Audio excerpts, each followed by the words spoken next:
better than consciousness info. Sa.neter TV7. You keep it hot 24/7. You got that black for 102. Sa.neter TV2. Yeah. You are now inside sa.neter Studios, the House of Consciousness production. Black news presentation.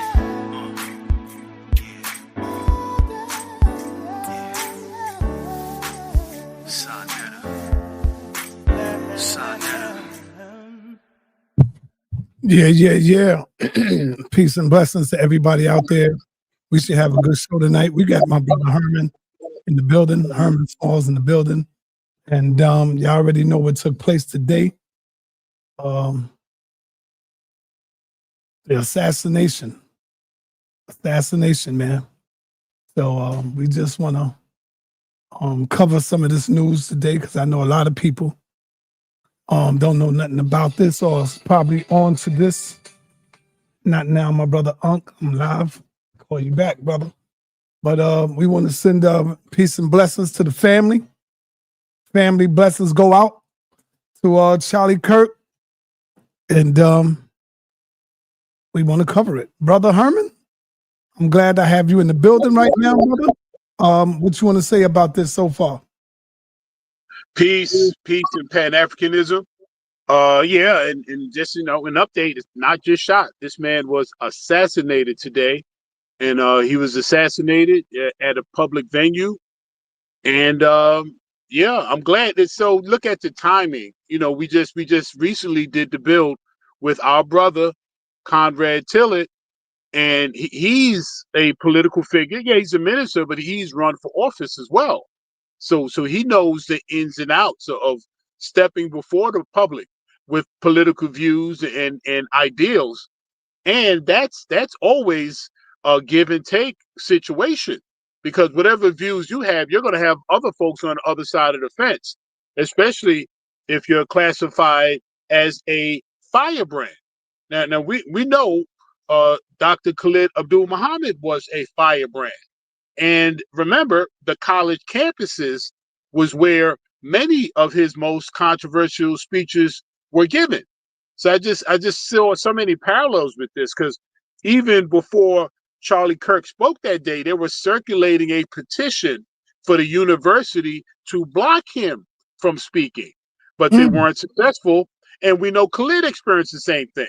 The administration of that college, in many instances, tried to block, and students stood on free speech. Malik was one of the major ones that fought for Khalid to be able to come, especially for that notorious speech, infamous speech at Kent College that got him so much fire.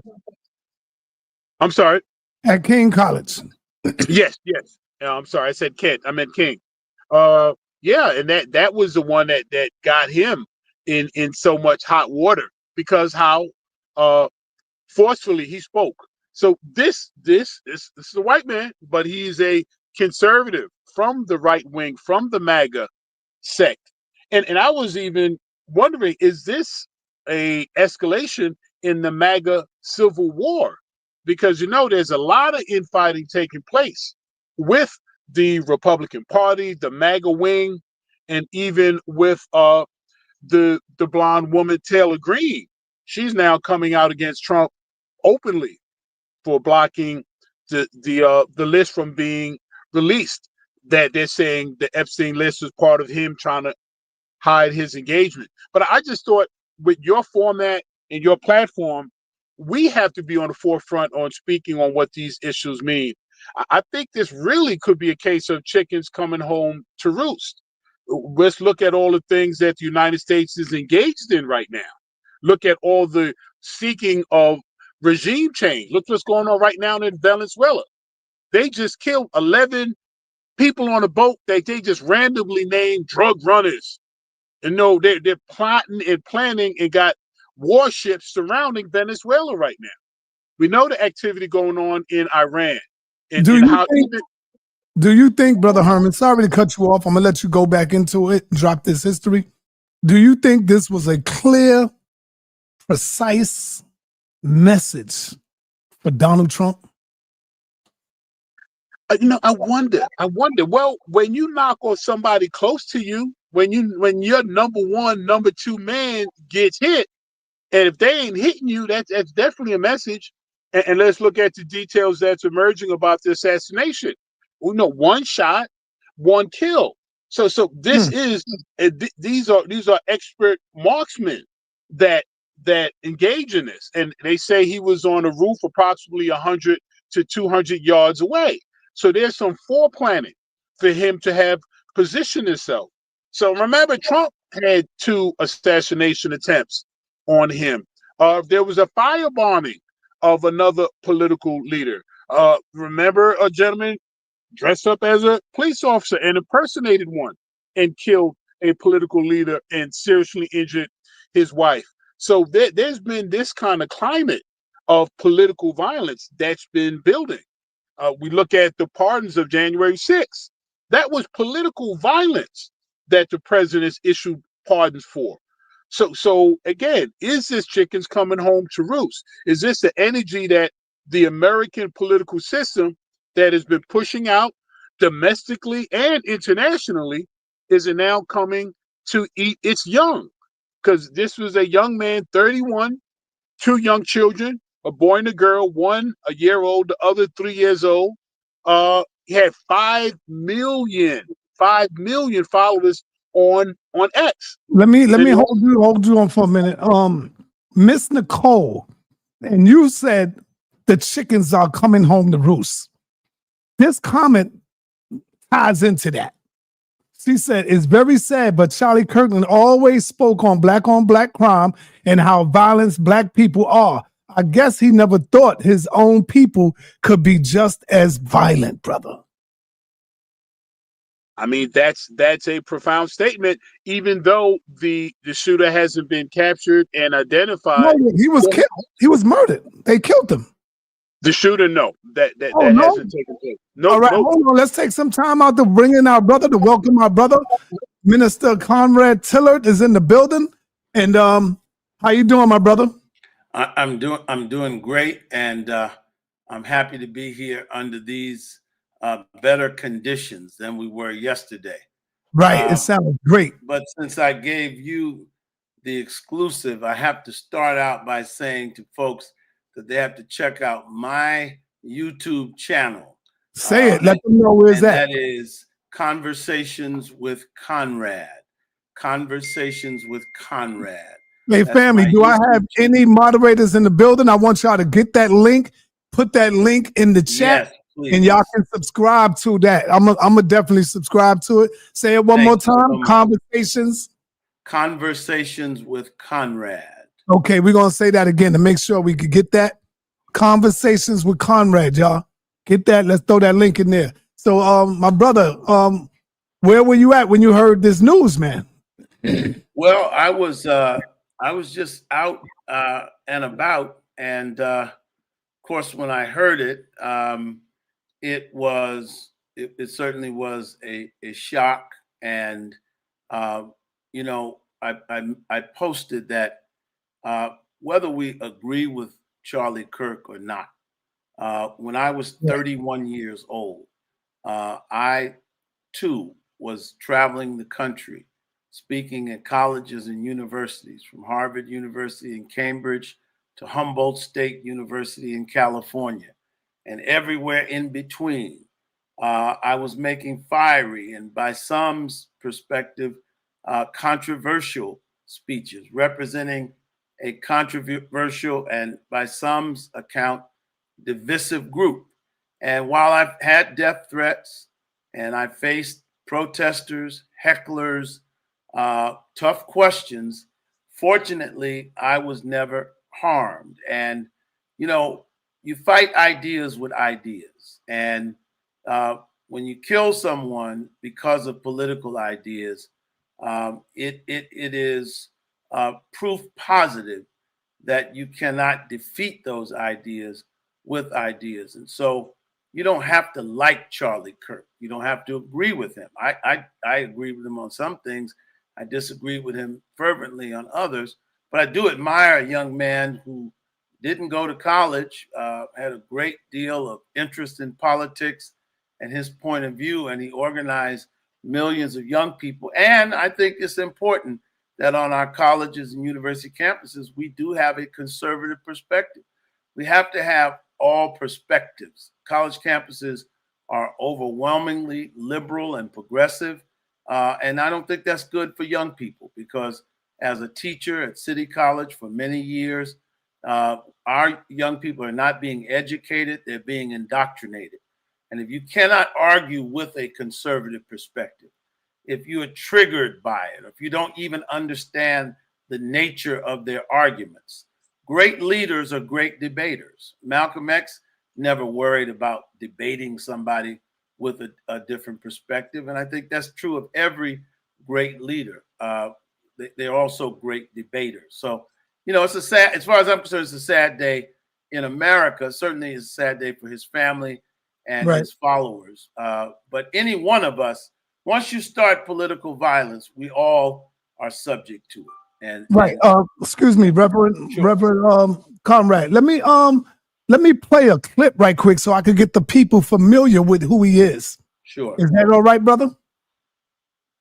Yes, sir. All right, let's get a clip so we can get the people familiar with who Charlie is. Ladies and gentlemen, Charlie Kirk. Well, as we can see, he can hold a crowd. Look at him. Look at this right here. Look at this crowd. This is the National Republican Convention.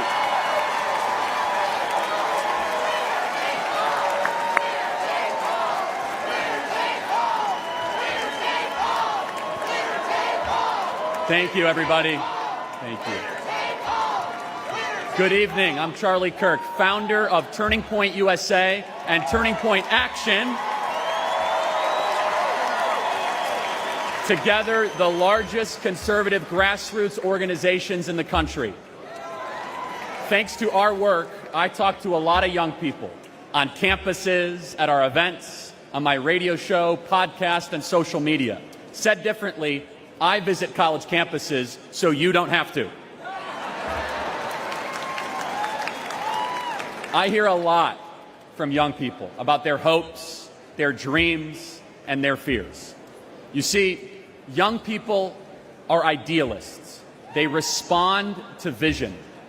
For the past 4 years, they've seen the vision of the Biden-Harris regime. That vision is, you'll own nothing and be happy. The Democrats say, instead of owning a home, you'll rent a 400-square-foot studio apartment. Instead of owning a car, you'll rent a scooter using some app.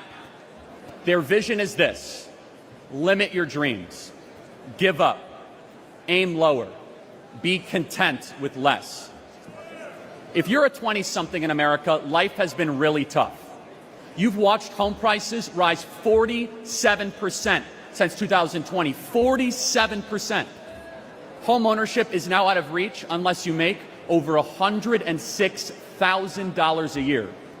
Since I last spoke at the Republican convention 4 years ago, I've become a husband and father.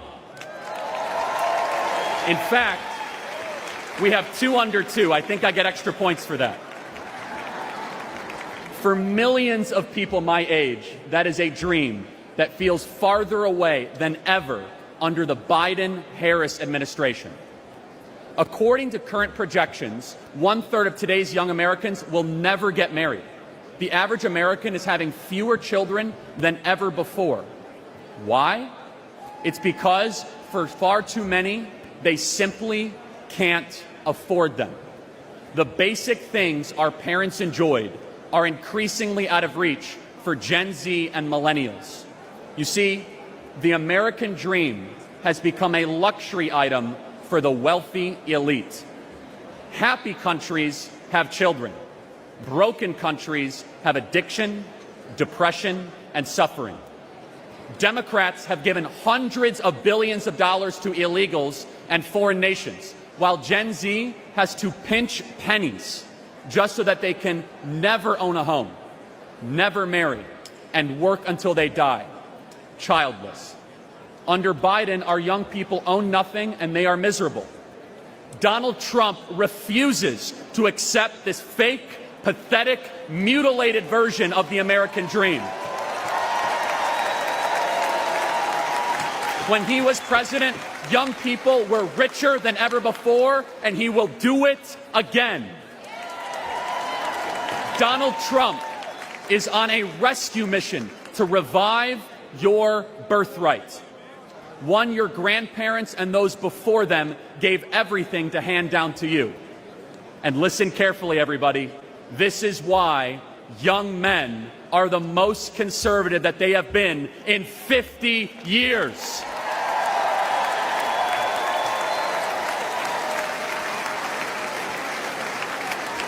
To all the Gen Zers watching this convention on TikTok right now, I have a message just for you.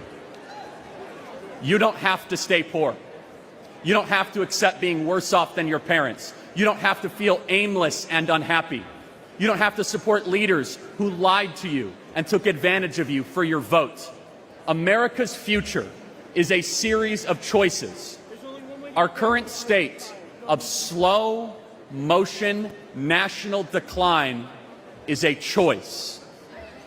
This November, we're going to choose success. We're going to choose to put the future of Americans first. We are going to choose to no longer be spectators this election. We together are going to do the work to save America. We are going to choose to work harder than ever before, to chase ballots, to vote early, to register new voters, and all of us together working harder than ever, we will fire the Biden-Harris regime and put Donald Trump back in the White House where he belongs. God bless you guys. Thank you so much. All right. Yeah. Now, he's a good speaker. Yeah, can I jump in? It's just so interesting. Now, you know, that was the Republican convention, and I don't know how much he was a factor in Trump's success. But looking back, let's review the talking points. You know, he's on the low talking about their birth rate. Hey, you know, no one wants to have children anymore because they can't afford any. He's also speaking about birthright. You should be able to inherit what your parents and grandparents handed down to you. So this is the message he was targeting to the millennials and Gen Z.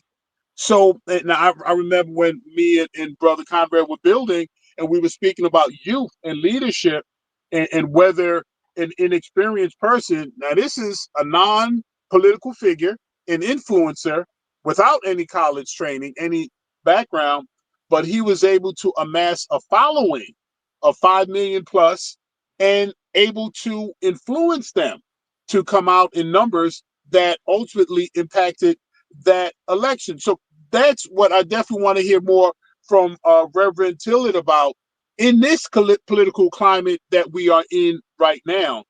Do we have that kind of messaging that could take place, even though we're not going to stray too far from his situation? But as a people, we got to widen our lens and see how this impacts us as well. So what are your thoughts on that, Reverend Tillerd? Yes, well, I would slightly disagree. I mean, I think he was very much a political figure. He'd never been elected, you're right, to office. But President Trump was very clear that, in fact, he said today, nobody had the pulse of the young people of America today like Charlie Kirk. And of course, he would primarily be speaking about more conservative young people. Many argue that Zoran has struck a nerve with young people on the left. And so I see his success is undeniable. His organization, Turning Point USA, is a major factor.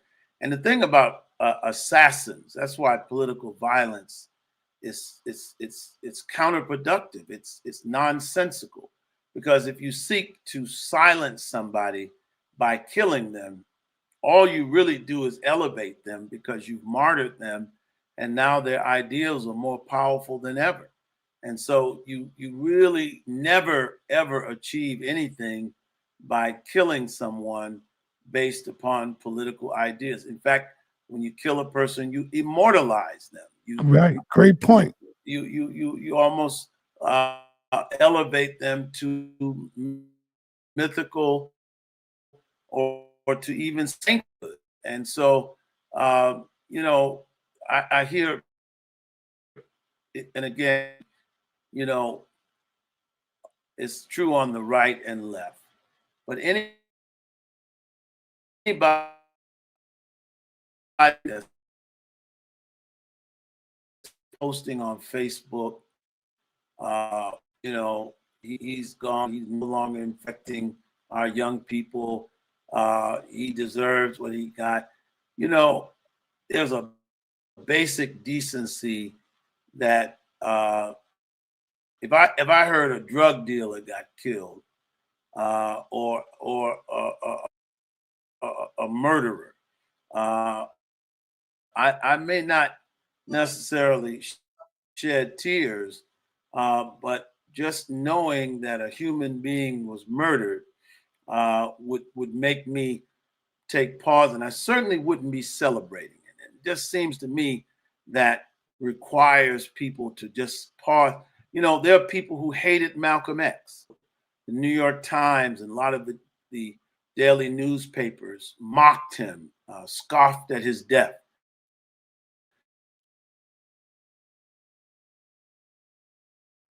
Your mic stopped. Your mic stopped. Your mic breaking up, Rev. I think he may have frozen as well. Yeah. Reverend Tillerd, your mic frozen up. You freezing up, Brother Tillerd. Decent. You freezing up right now, Reverend. I disagree with some of Charlie Kirk, a lot of Charlie Kirk's ideas to debate. All right, he fell off. Okay, hopefully he's going to come back up, because I want to ask him about the chickens coming home to roost. Statement that was made over 60 years ago concerning the situation involving John F. Kennedy's assassination. Now, clearly, Kirk is not a presidential candidate or figure, but his influence and his sway in politics is very influential, to the point where someone felt his voice needed to be silenced.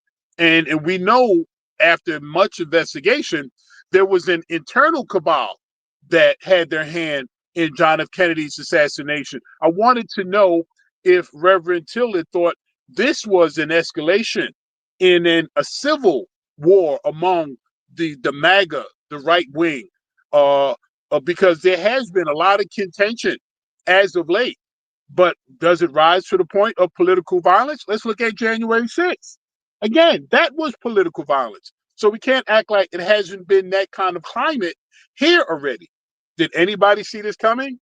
And also, Brother sa.neter, we can never forget, a lot of these assassinations, there are additional statements trying to be made. There's a level of terrorism that is trying to be inflicted.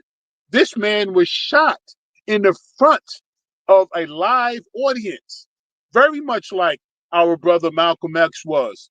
And it's been even discovered, Malcolm X came to the Audubon Ballroom alone that day. He walked several blocks.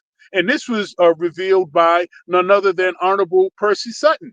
I was sitting in the Apollo Theater when he revealed that. And he thought, Percy Sutton, he thought that was his way of saying, let me give you an opportunity. And because at that time he was under a lot of pressure, but they wanted to make sure they had a public execution of that honorable brother Malcolm X. So I'm thinking, whoever is behind this, the shooter hasn't been captured. They don't know who the assassin is, but if it is discovered to be someone with a connection or an affiliation to the Republican Party or a segment of the Republican Party, can we now classify this as an escalation in their civil war? And if so, what does that mean for us? Because remember the the atmosphere of assassination, John F. Kennedy, Robert F. Kennedy, Malcolm X, Martin Luther King, Fred Hampton, the list was long.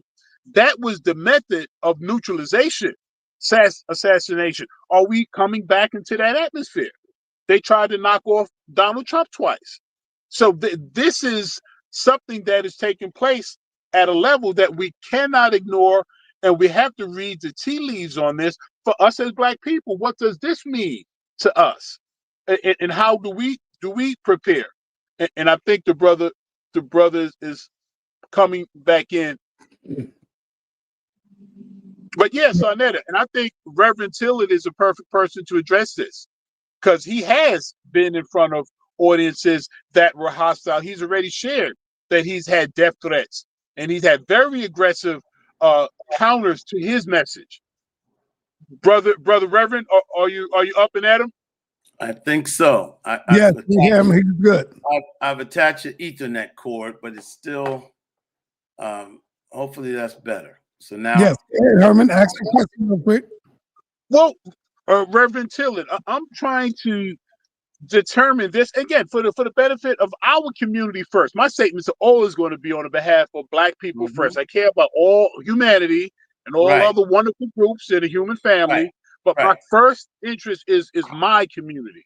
So I want to know what's the tea leaf reading on this. Is this possibly some civil war among the MAGA set? Because I was mentioning to sa.neter, we go back to the situation around John F. Kennedy's assassination. Although Kirk is not a presidential figure, but he has enough sway to be considered in that ilk.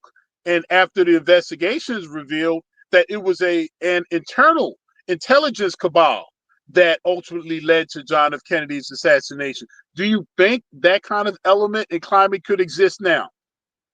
Well, I think when you think back to the 60s, John F. Kennedy's assassination was only the first in a wave of political assassinations. Medgar Evers, John F. Kennedy, then of course, soon it was Malcolm X, Martin Luther King, and Bobby Kennedy. So what I think is that, yes, we are basically in a cold civil war in the United States in terms of the political parties, but more than the political parties, the ideologies. And I think that's a cold civil war. And how do you reconcile one group believes that abortion is wrong? Uh-oh. sa.neter, I am starting to think one of these agencies is doing this, man, because this no, the only agency doing it is our you know.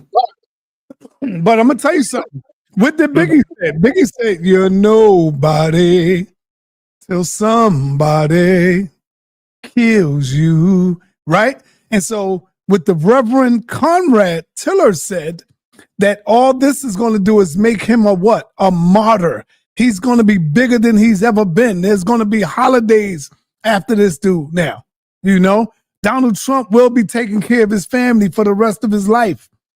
Watch and see what I'm talking about, because they take care of their own. So Donald Trump will be taking care of his family. He talked about just having a child, just getting married. White people is going to make sure they take care of him, his family. You understand what I'm saying, Brother Herman? That's that's one of the big differences that we have as a people between them. You know, like right now, you got people that don't even give a damn if Malcolm lived or died or wasn't here. They don't give a damn about Malcolm. When we have these celebrations to Malcolm, you see it's very little people that go out and celebrate. You have free bus rides to the gravesite to honor his name, to bring his name back up, to revere him, and very little people come. So it's like Malcolm never walked the streets of Harlem. That's what I'm saying. But, Charlie Kirk, he will be honored and revered. I do agree. He was good, even, you know, he was very successful. So I don't even think it's a matter of material his family being taken. I think more important, not that is important, but his ideology, because that ultimately that was what someone was trying to silence. So yeah, his family's going to be. I mean, the flags all across this nation are at half mast right now. He's That's an not. honor held. He That's got an honor killed for held. Donald Trump. He got killed for Donald Trump. And that's how people going to look at it. He got killed for Donald Trump, supporting Donald. And so Donald going to feel responsible for it. So, you know, it is what it is. That's all I'm saying. Go ahead, Brother Hearn. Right. So yeah, his name definitely will be lifted. What he tried to do and what he represented. I do agree with you. Look how much Malcolm gave to us, and then ultimately even giving his life. It hurts my heart to look at how much his family had to suffer after that. You know, even up to this day, even you can see that pain of that loss that a family had to. And remember, they were there for this. I mean, children, his daughters were young. I think the oldest was 4 or 5, but his children were there at that assassination. Oh, So man. the, Damn. the community did not, in my opinion, to the degree that they should have surrounded them and provided for them and uplifted them. So you're right, son, that it tends to be a different when one of our great leaders are martyred. But could that be part of the collective trauma? Because remember, if you buy into the Willie Lynch, our biggest and strongest men were always the target. Because this system knows they can't have defiant black men in this system because we will try to overturn it. So to brutalize and to assassinate in the most public manner as possible. That's why I made the statement I made earlier that these public executions are for a reason.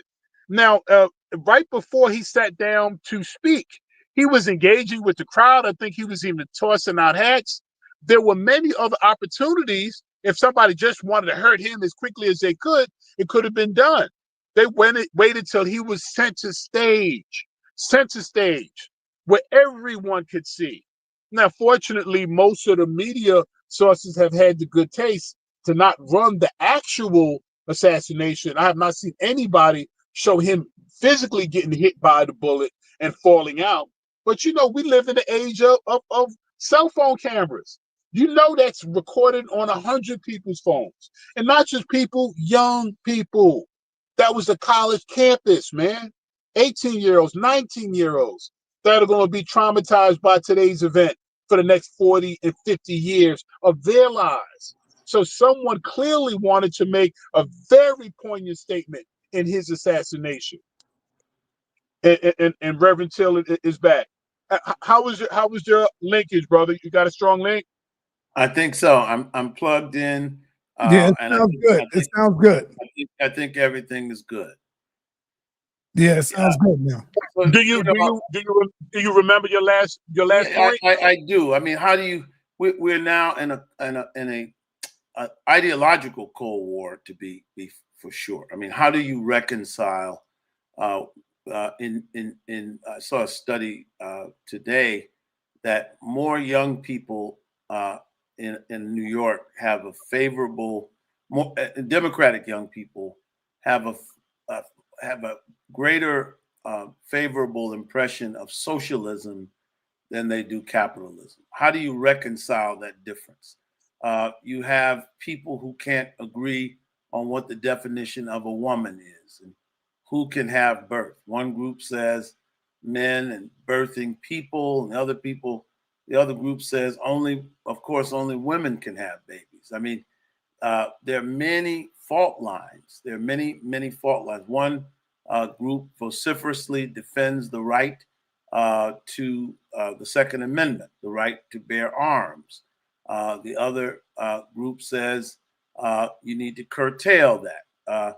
You know, it's interesting to me, and I will be honest with you. I agree with the conservatives about at least 50% of the time, as well as sometimes I agree with the liberals, but only about 50% of the time. I mean, you know, we love to talk about gun violence in America. You can always get Democrat politicians say we need to get rid of the guns. But what they don't want to talk about is the lack of values of the young people. They don't want prayer in school. They don't want, the parents to be able to discipline the children. And they don't want an end or a curtailing of violent movies and violent levels of entertainment. So, there's a pox on both of their houses. Neither of them, the president was obviously someone who loved Charlie Kirk, but he has had, his tone is too shrill and divisive. So rather than being a commander in chief that brings the nation together, his tone also feeds into the divisions. And he's not the only one. Biden did the same thing. And even though Obama was a lot more reserved, his policies were equally as divisive along those fault lines. So, we've got some real issues in the United States of America. And the only thing I fear is that once you introduce something like political violence, as I said, once it became practiced in the 60s, it did not stop until 1968. And it didn't even stop in 68 because, you had killings in the Panther Party. 1969, you had a shootout between us and the Black Panthers at UCLA. So political violence is a bad thing. It is not something that we should ever want to see at all, because it's contagious and it has a way of spreading. But I will agree with you that we are in an ideological Cold War, ideological civil war in the United States. Now, brother Tillerd, you make the point of socialism and how some folks, or especially the younger ones, are tending to lean towards it. Right. My view has been, and I definitely want to hear your opinion on it. It's almost like these ideologies have morphed and become almost hybridized. And I say that let's look at a nation like China, communist nation, socialism, but they've weaved a level of capitalism that now is making them one of the largest economies in the world. And now let's go back to the United States, the king of capitalism. What was those bailouts in 2008 when they were saving those banks and writing them checks and printing money? Now, wasn't that an element of socialism? So can we truly say either ideology is so pure that they won't borrow from the other to survive or even to prosper? What's your view on that? Well, I agree. I would slightly differ. The bailout of the banks was not socialism, I would say, but it was crony capitalism, which is a bad thing, because if you follow the free market, the concept of the free market is, very simple. If sa.neter and Brother Smalls and Brother Tillerd make hamburgers, and the people all line up at Brother Smalls' hamburger stand, then that means the free market decided that he had the best hamburger. Now, it could be the sauce, it could be the meat, it could be his advertising, his sign. But the bottom line is the market forces, the people went to his business. Now, traditional capitalism would say, you don't bail sa.neter's hamburger stand out. You don't bail my hamburger stand out.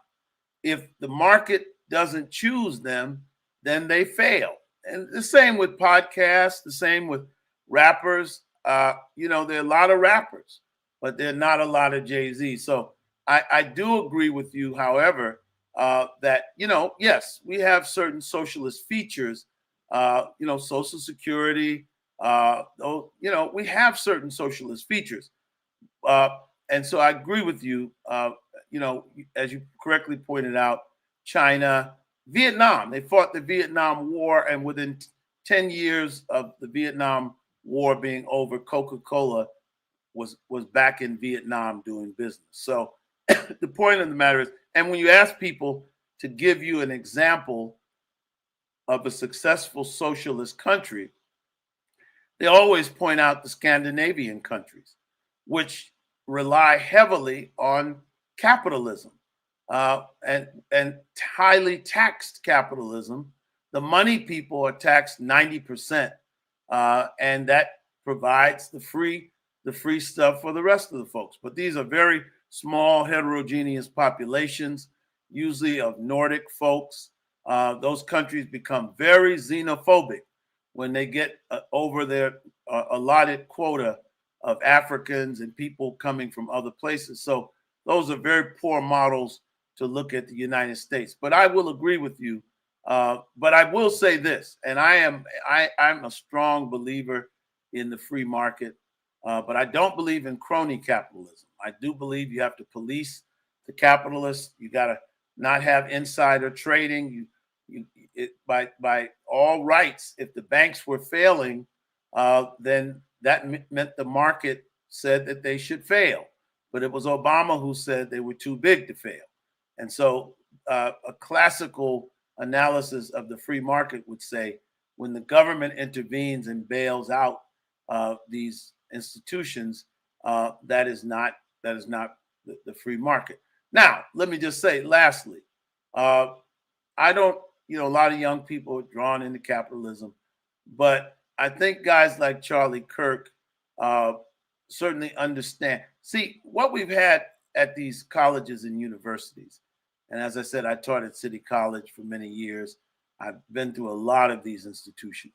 When I was in college, you had conservative professors, liberal professors, and you had those in between. But basically now you have colleges and universities that are dominated by left-wing professors. And so young people are only getting one perspective. They're being made to believe that socialism is the way. They've been made to believe that socialism is superior. I'm going to give you free stuff. And what they don't understand is that there is not a country in the world where pure Marxism has ever been successful. And that's a fact. There's not one Marxist country that has ever been successful without being two things: a great infusion of capitalism and totalitarianism. And whatever we say about America, we do not live in a totalitarian nation. Anytime you got a picture of Khalid Abdul Muhammad, or anytime people like the Black Panthers or people like sa.neter can have a program, then you know you're not in a totalitarian or a fascist country. Because if you were in a fascist country before you got off the air, they would be at your door beating you up and throwing you in the river or in the bottom of the penitentiary. So we do have differences. I mean, I don't know how we will ever reconcile these differences. What was key about Charlie Kirk was, typically speaking, young people were heading straight left. But he remarkably revived this movement that, went into the millions of young conservatives and made it okay and in many ways desirable to be conservative for a lot of those folks. So he definitely has made his mark, whether you like him or not. He has definitely made a mark that we'll have to contend with for a very long time. And yes, brother, I would totally agree with you. We don't hold up for 1 minute, huh? Okay. I would like for Reverend to drop his YouTube channel once again. Hey, brother Max Bird, Tony Chiba, I need y'all brothers to throw the link in the chat so our people could subscribe to the channel. Thank you. Please do. Say it one more time. Conversations with an S with Conrad. Conversations with Conrad. Okay. Thank you. And if they Google my name at YouTube, they will find it. Conversations with Conrad. I'm trying to build that channel. And then if you're on Facebook, Conrad Bennett Tillerd with the E on the end of Bennett. Tillard. Please, by all means, I appreciate that. All right. Go ahead, Yes, brother. I would agree. We don't live in an extreme totalitarianism, but brother, remember, I know all of us have heard the phrase after slavery was abolished. Many said the chains were taken off our wrists and put on many of our minds. So yes, we can I make a whole bunch agree. of comments, and yes, our doors may not be kicked in tonight, but sa.neter will tell you he knows how much his platform has been threatened, how he may have lost channels, several, before he got to where he has. He's been demonetized. So they do have their ways Yeah, of well, that's true, reeling but you. see, that's not totalitarianism. The market, when you have certain ideas, well, first of all, anybody who stands up to voice any point of view is subject to danger, okay, in any political setting.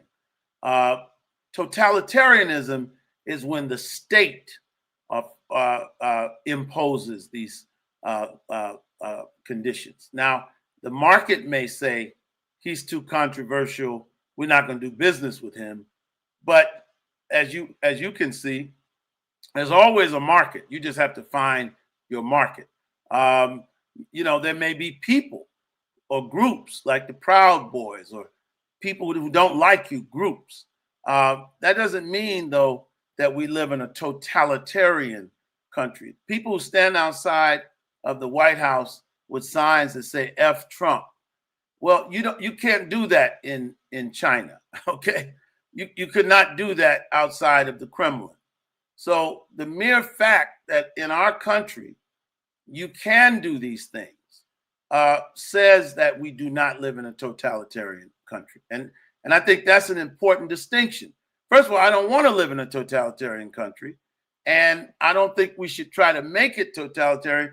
And as for chains being put on our minds, listen, if we allow people to put chains on our mind, then that is a matter for the Black community, because there are no chains on your mind nor mine. So if we end up in a virtual slavery because we're consumed with material things or consumed with the social media, consumed with the entertainment industry, that still is not proof that we live in a totalitarian country. But I agree there are problems with it. But totalitarianism that's when you live under Hitler. That's when you live under Stalin or Mussolini. And Africa and Asia have had totalitarian regimes. And in those regimes, all the power is in the hands of a dictator. There are no checks and balances. And you better watch your step when you criticize them. Right. I totally agree. I was only making the example, just like there's a Cold War and there's a hot war. Right. When you have a people convinced or only able to see their solution to their problems through one system. Right. The most comfortable slave in the world is the one that doesn't think he's in bondage. I mean, as deep and conscious as worldly and knowledgeable as I am, you brothers both address me as Herman Smalls, don't you? And that's not a name that taps in any way back to the lineage that I know that I have.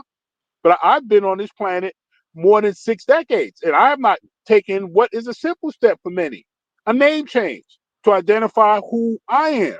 So I don't even exclude myself when I say there's still a level of bondage on our minds when we're not able to take on some thoughts outside of the system. Because again, we see our only existence. I go back to Brother Nuri Muhammad's comment.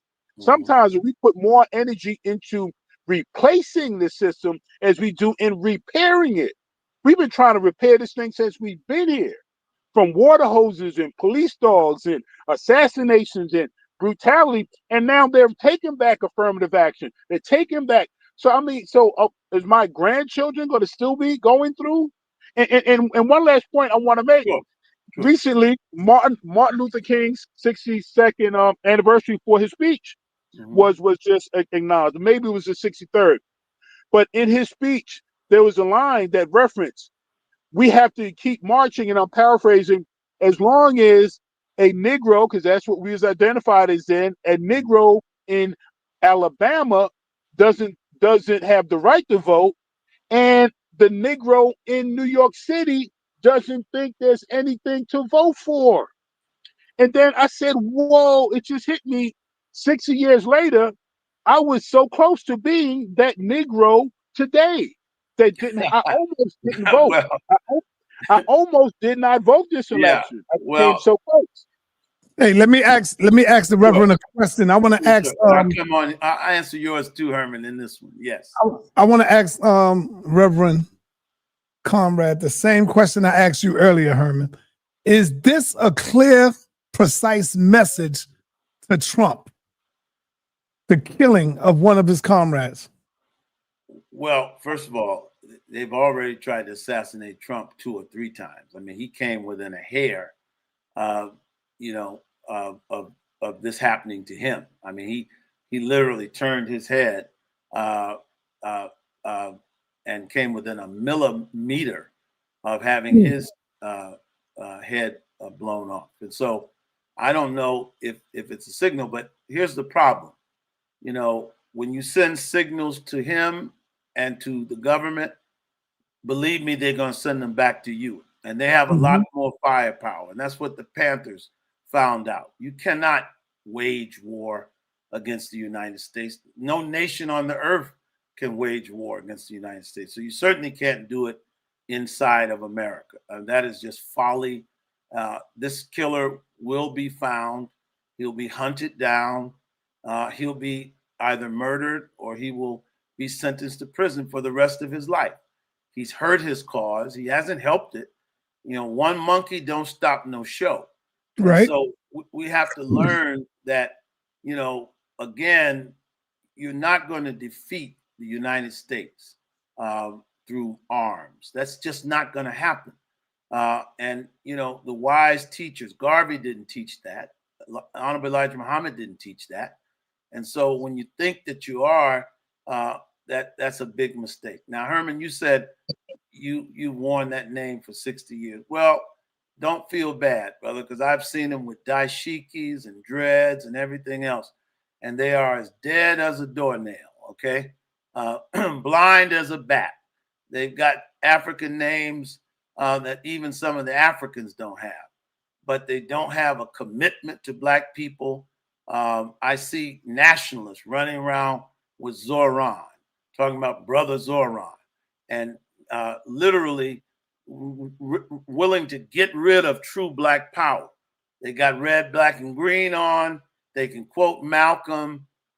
In fact, they're so busy quoting Malcolm and living in the 60s that they don't realize that we see things today Malcolm never even dreamed were possible. And what we should do, we don't need to overthrow the system. Let's just do what other groups do. How is it that people can come here in one generation, they have successfully made it in American society, and we still cannot? How did corner stores go from the Irish and the Italians in 40s and 50s to the Jews in the 50s and 60s to the Dominicans, now to the Arabs, and we still don't own corner stores. We got a monopoly on the drug business in our community, but we can't monopolize the toilet paper and the paper towels and the canned soup in our community. So one of the reasons why, my brother, is because I think we looking at it as the money is coming too slow. We don't have patience for that. Well, and that right, You know, that's one of them. right. I think. Right. And you're right. I mean, that's what. See, this is my position. This is why I don't like a lot on the left. I don't sit up all day talking about the system is keeping us from doing things. I believe in agency. Right. Black people are keeping ourselves from doing things because in order to be successful, you have to have patience. If you don't have patience, you can't succeed. So all of these necessary qualities that somehow immigrants can come from all over the world and have and move forward. And let's be clear. There are a lot of Black people that are moving forward. This podcast, you had to have patience to build up your audience, okay? Yeah.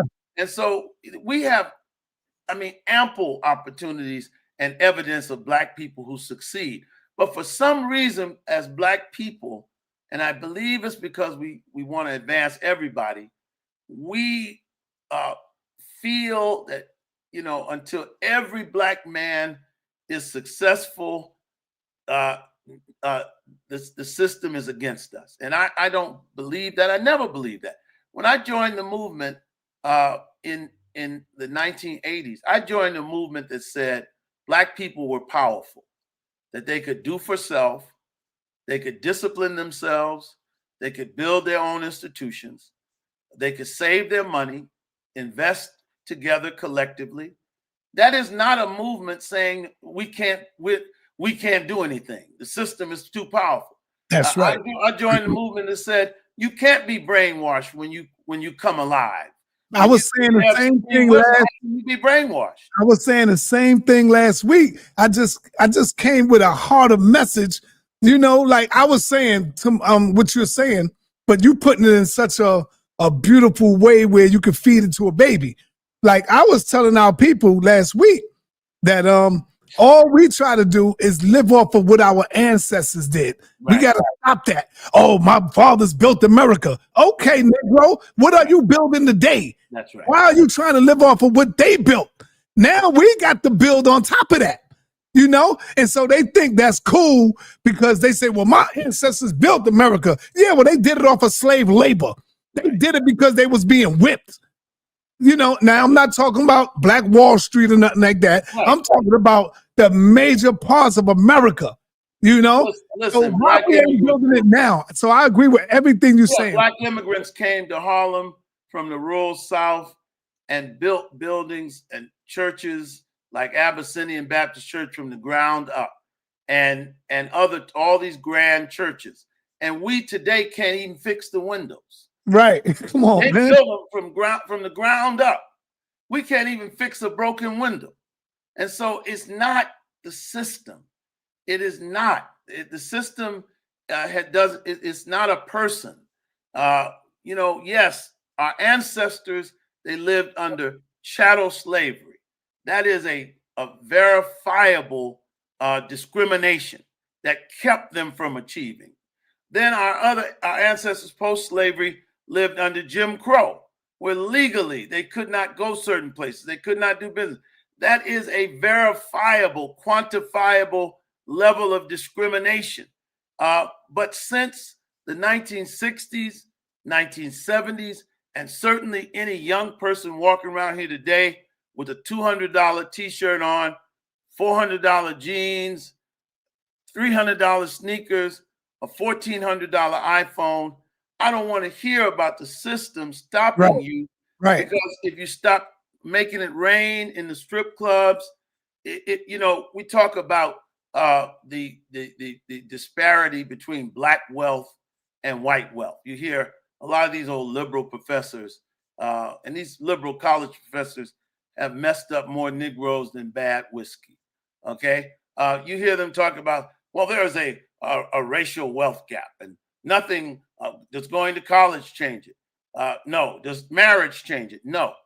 Well, you can't talk about the wealth gap without also talking about the spending gap. Okay. We have to look at our own habits.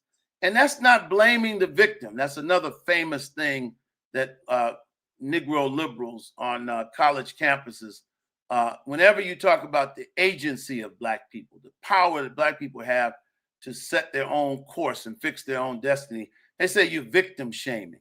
No, it's not victim shaming. What it is doing is saying that this status quo does not have to exist. When I ride through Williamsburg or Borough Park, and I see Jews who have their own banks, businesses, their own clothing stores, bakeries, it's possible. We can do the same thing. We got to stop celebrating criminal culture. in the Black community, how many young people, every drug dealer that spent 40 years in jail, we call them a legend. Okay. So there's a lot of things we can do. And I'm sorry, I'm out of that school of Marcus Garvey, Booker T. Washington, and Honorable Elijah Muhammad. I think those men had the most sound approach because it said that basically we are responsible for our own future and our own destiny. And I like that. I don't like being a victim. White man can't do nothing to me. He can't stop me from doing anything I want to do.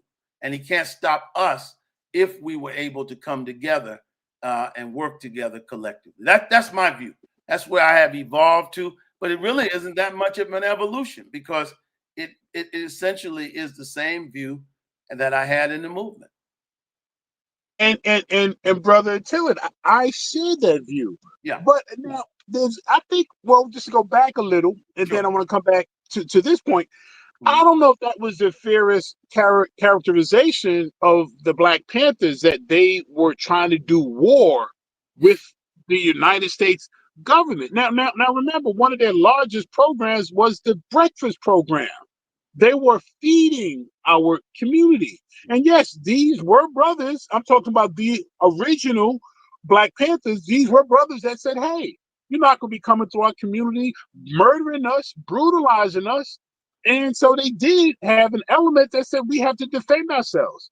But I think that as if to portray them as if they was, and I mean, the United States government's got warships, they got tanks. So I don't think that was ever the goal. So to say that they was trying to stop us from being brutalized, and they was trying to get us to receive humanity, being respected. So I think that's a better character. Now, were there bumps? Did heads bump? And did those leaders ultimately pay the sacrifice? But I think we have to kind of give them a little more leeway in their program and what they try to do in the upliftment of our people. Now, I will come back to right now your most recent point. Sure. Yes, now none of those groups you mentioned. We had post offices and law offices and thriving communities that were repeatedly, not once, not twice, and in several regions of this nation. So no one has had that level of oppression. And you did mention Jim Crow. You left out redlining. That still exists to this day. And then gentrification on top of that. Now, I don't read all that off so we can have this glorious victimhood that we will walk around with forever, because I do believe you can blame a man for knocking you down, but it's your fault if you don't get back up and get together. That's all I'm saying. And okay, are there obstacles? Yes. Okay. Is there competition? Yes. Okay. But I'm sorry.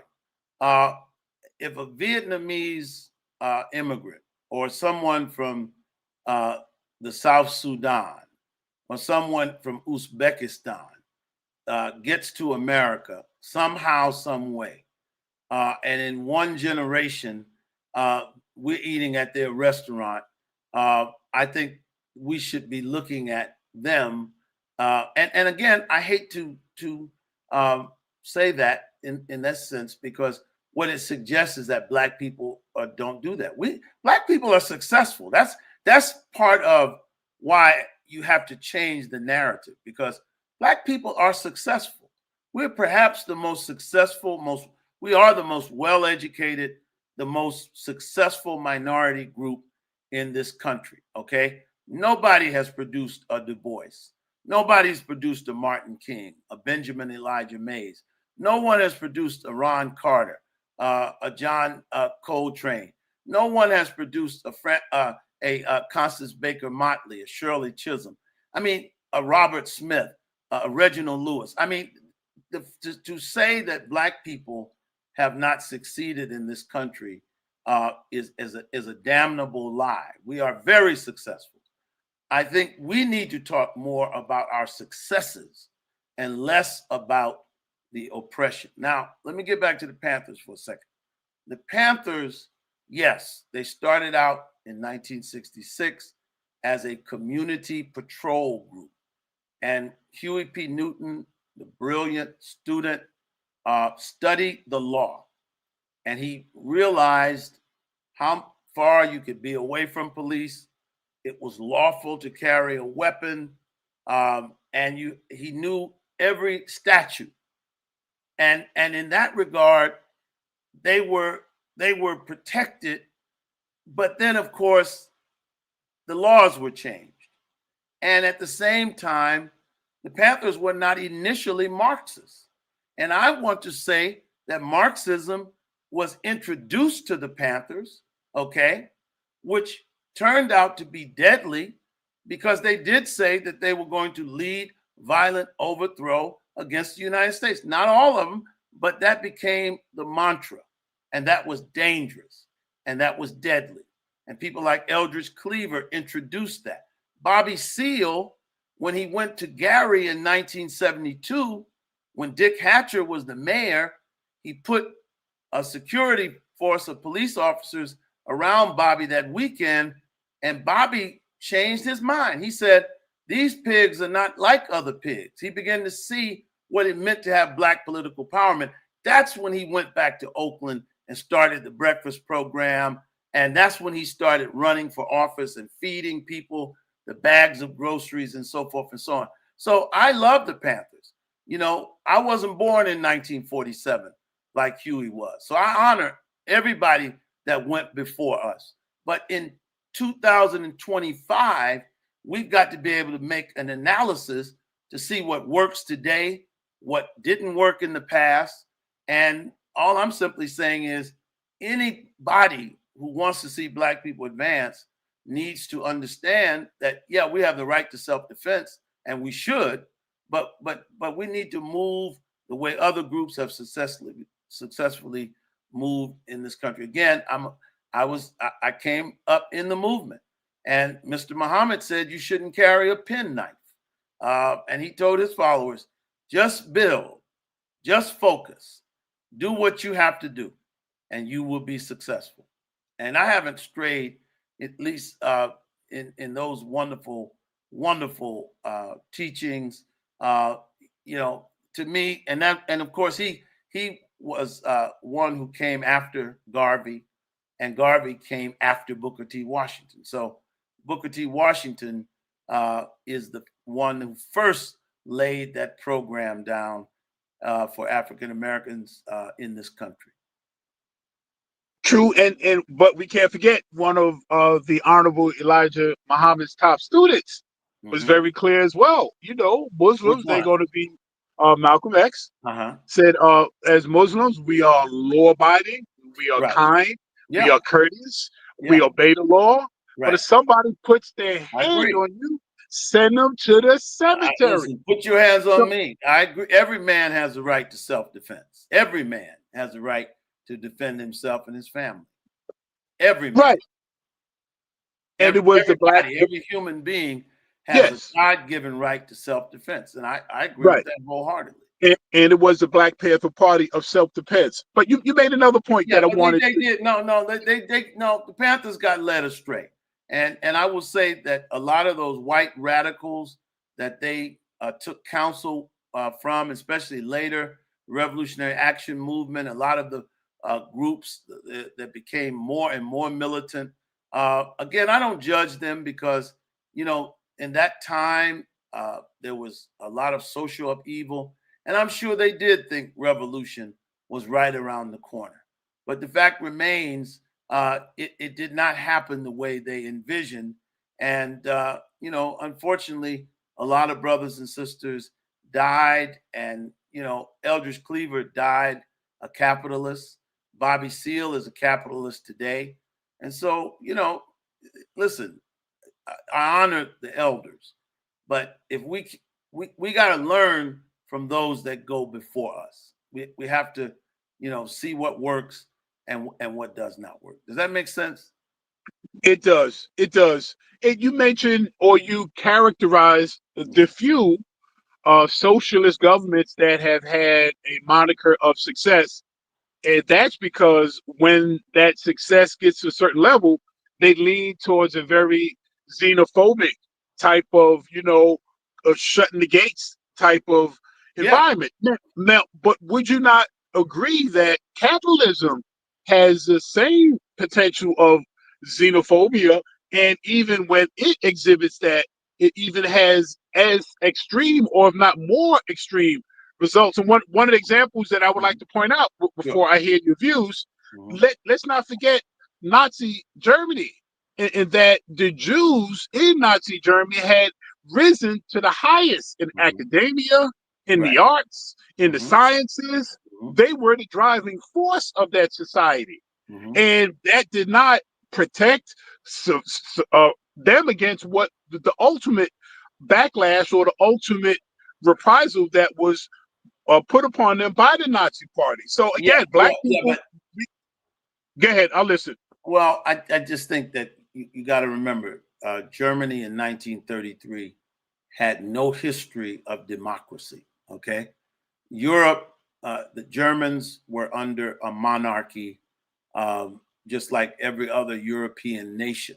So they did not have a history of democracy. There were no checks and balances. And then, of course, when the anarchy took place in the 30s as a result of started in the teens, the 20s, after World War I was over, and the European powers placed these great burdens on the Germans, and then Germany, because it had never had democracy, it could have gone either way. The communists had taken over. This is shortly after the communist revolution in Russia, but the fascists won out.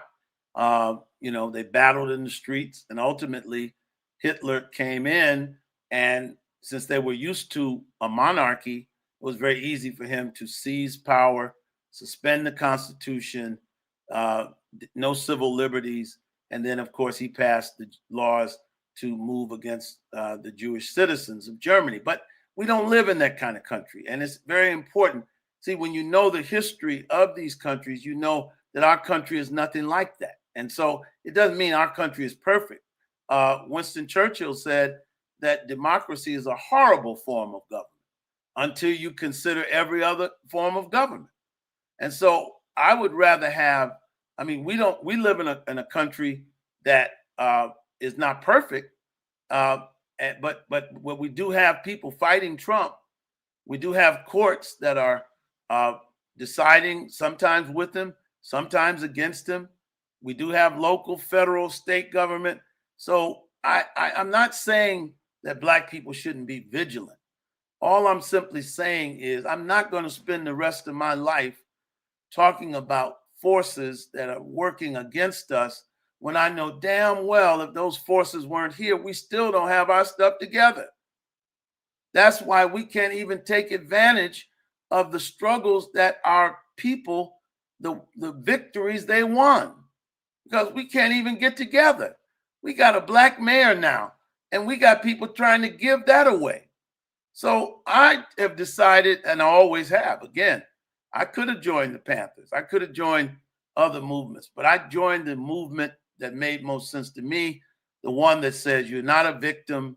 You may have been a victim, but you got to get yourself up. As you just said, Smalls, a man can put you down, and that's his immorality. But if you stay down, that's your problem. And so I'm not diminishing any of the oppression. I'm not diminishing the schemes. I'm not diminishing the machinations. But I'm just saying that there's nobody here on earth that's living today that can say they're struggling through more than what our people struggled through post-slavery throughout the 20s, 30s, 40s, 50s. And I think we're in a much better position if we could come together. Does that make sense? We got to come together, right? At some point, it's on us.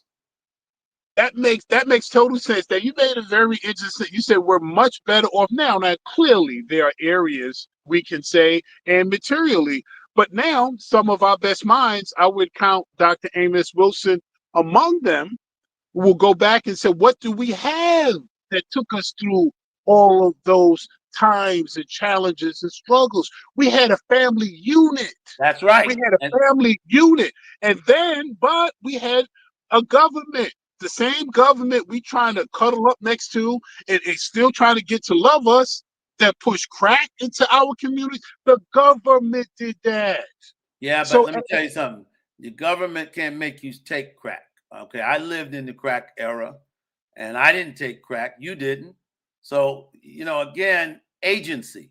Again, it's either one way or the other. Either blacks are these helpless beings, and the government is capable of making us do everything, or we actually have the power and the independence and the agency. Listen, I'm not going. My life is not as hard as my father's life.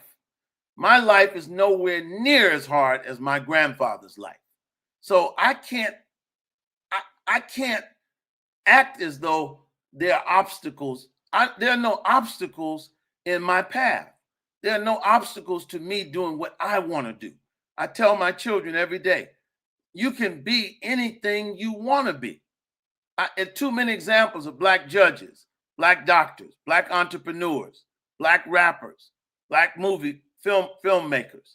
So that proves to me that black people can do whatever they want to do. Now, what we have to prove is that we can come together. We've heard the statistic. We're one of the biggest, wealthiest nations on the earth, but the dollar doesn't circulate in our community. And so my energy, as always, it's not focused on the system. You know, it's focused on what we can do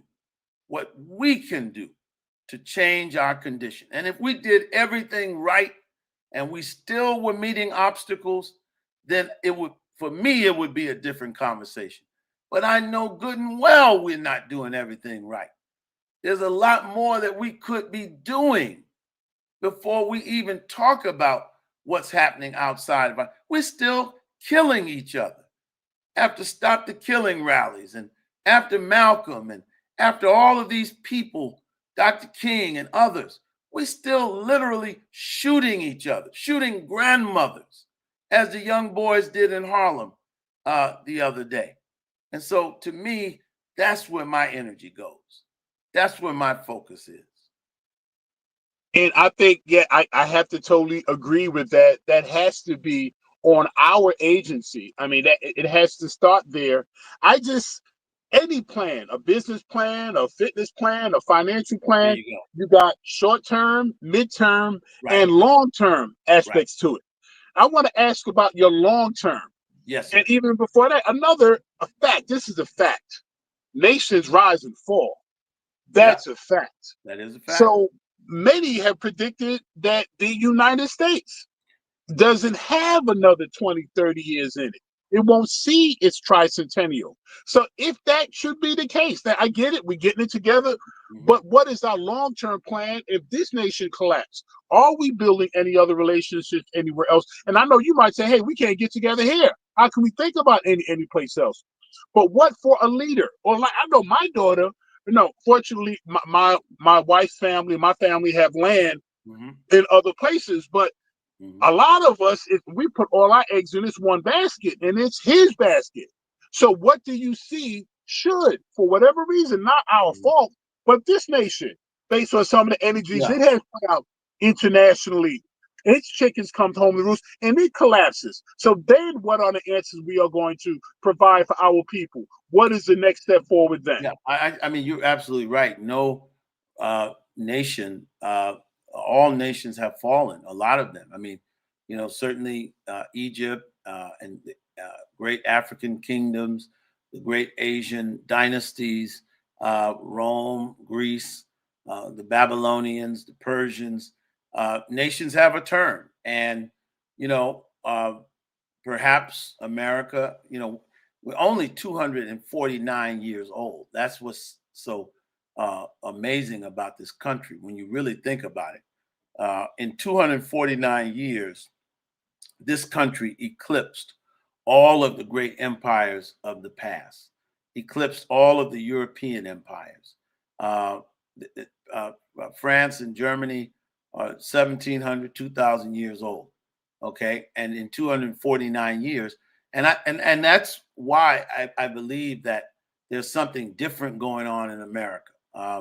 Constitution, it excluded us.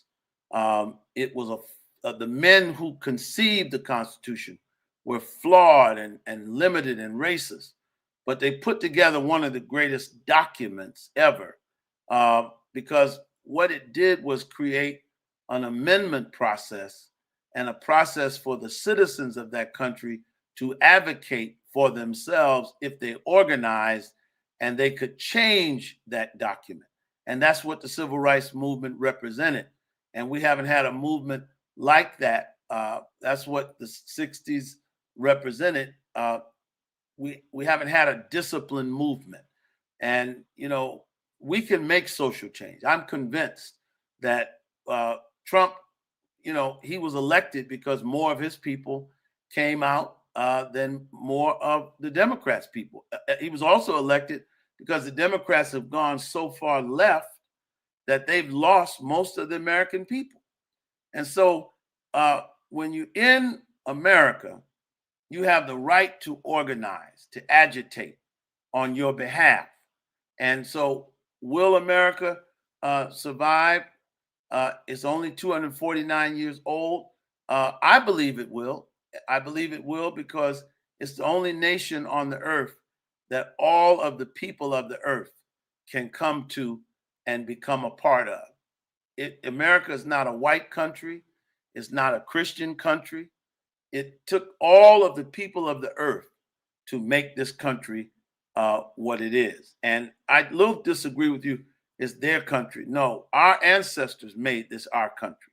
But do I believe in dual citizenship with our African brothers and sisters? Absolutely. Absolutely. I think we need to come together and make a claim for reparations. But again, that requires discipline. That requires speaking with one voice.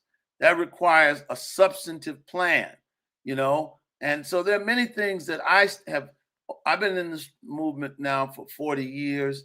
And of course, that's a blip on the radar screen to some. But one thing is for certain. I've seen individual progress, and thank God for that. But I have not seen us be able to put together a comprehensive plan of action to move forward since the 1960s, where you could get a great deal of unity around it. You've had different movements, and certainly the nation in the 80s and 90s and 2000s, we had a lot of movement culminating in the Million Man March, but we could not hold that unity.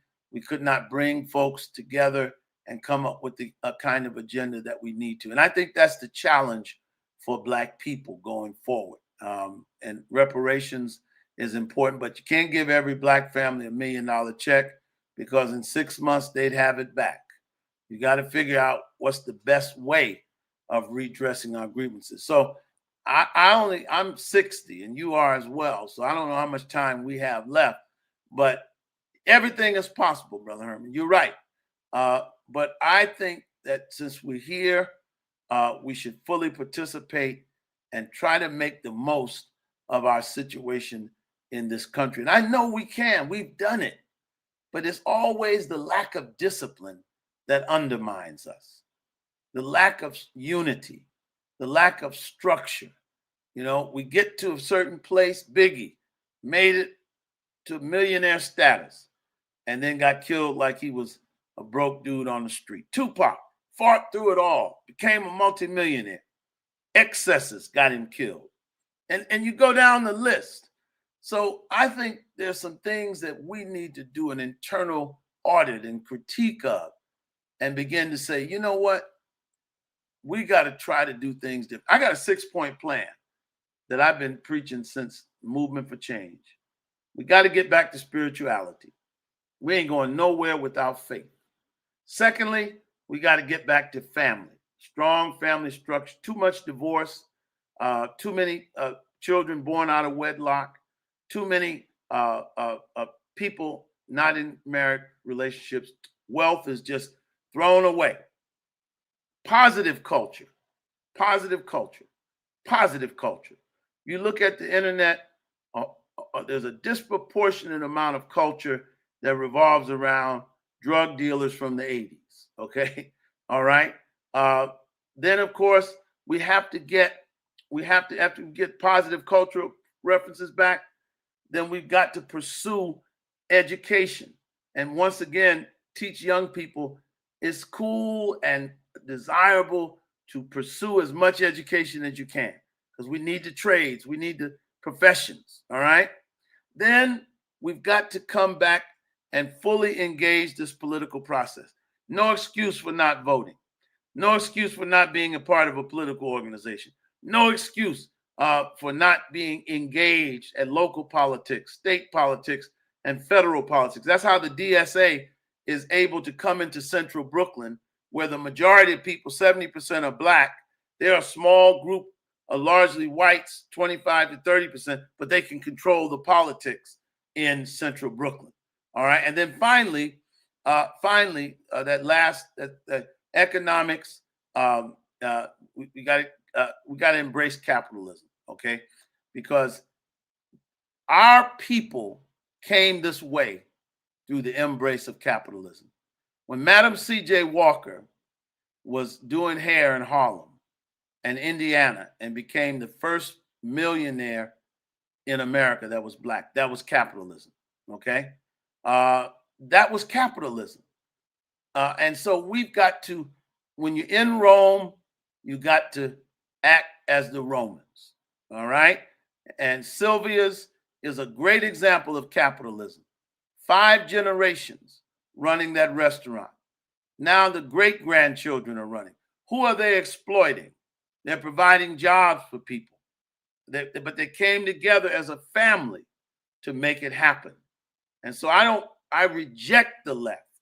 I reject white professors and Negro professors at Princeton, like Eddie Glaude. I reject Cornel West, who has never taught anywhere but the most elite white colleges and universities, running around here telling us about socialism and cashing $25,000 checks to speak. I don't want to hear it.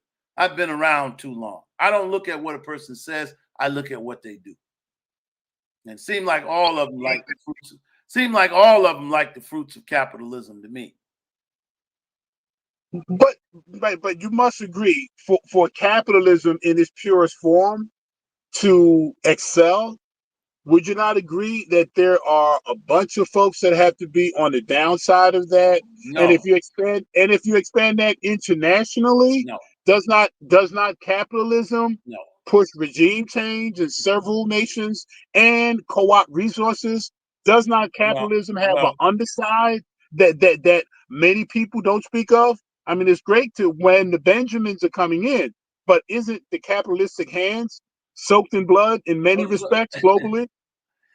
My problem with that analysis is that capitalism is not a person, okay? Capitalism is an economic system. It's not a person. It is indifferent. You can when Rayful Edmonds and Alpo, AZ, and Rich Porter sold drugs in Harlem, that was capitalism. So you can sell fish sandwiches, as the Muslims did at Steak and Takes, or you can sell cocaine. Capitalism is not a person. This is what people have to understand. It is a system. You can sell pizzas, you can sell fish sandwiches. It doesn't matter. Now, yes, in the 19th century and the 18th century, you had colonialism, you had imperialism. That's not capitalism. So you had European powers and you had American robber barons that exploited the resources of third world peoples, okay? That's not capitalism, okay? Capitalism is the free market. I sell a product, the market gives people a choice. They can listen to sa.neter's show, they can go to you as a personal trainer. What you're doing as a personal trainer, Herman, that's capitalism. You're not exploiting anybody. You're providing a service, and the market will determine how successful your business is. So let's not confuse some of those other things. Now, capitalism is like any other system. It can be corrupted. Yeah, of course. You don't need a gun to kill somebody. A gun is merely a tool. you can kill somebody with a hammer as well. And so I know what you're saying, but what most Black people don't understand is when we talk about capitalism, we are using a Marxist frame. Even when you say capitalism exploits people, that's straight out of Marxism.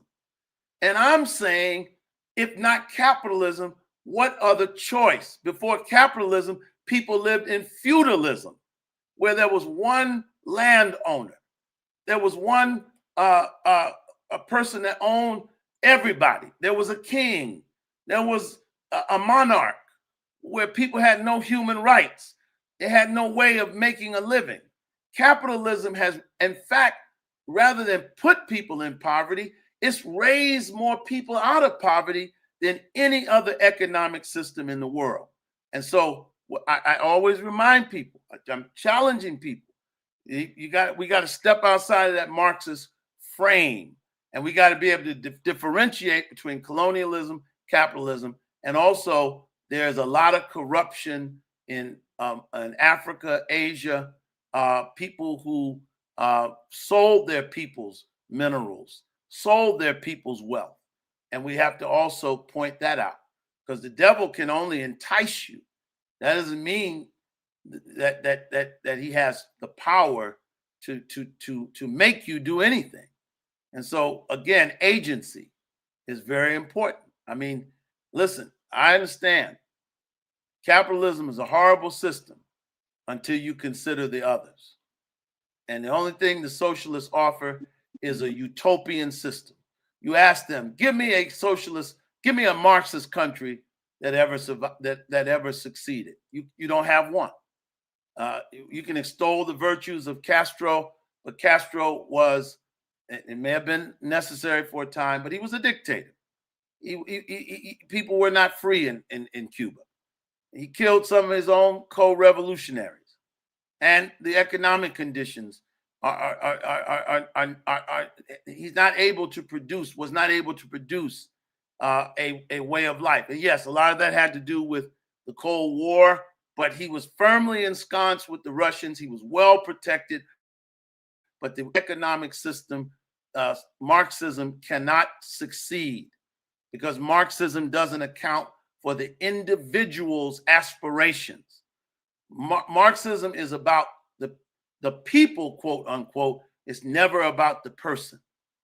And what capitalism does is it says to the individual, if you work hard, if you got a vision, there are a lot of rappers, but everybody's not Jay-Z. There are a lot of athletes, but everybody's not LeBron. And so the individual has a chance in capitalism to reach his dreams or her dreams. And I'm just saying, human nature being what it is, that system is always going to prosper more than a collective system. I know. Yeah, Yes, sir. I'm sorry. yeah, brother Tillerd. So, I mean, clearly, you would consider yourself a proud American. Clearly?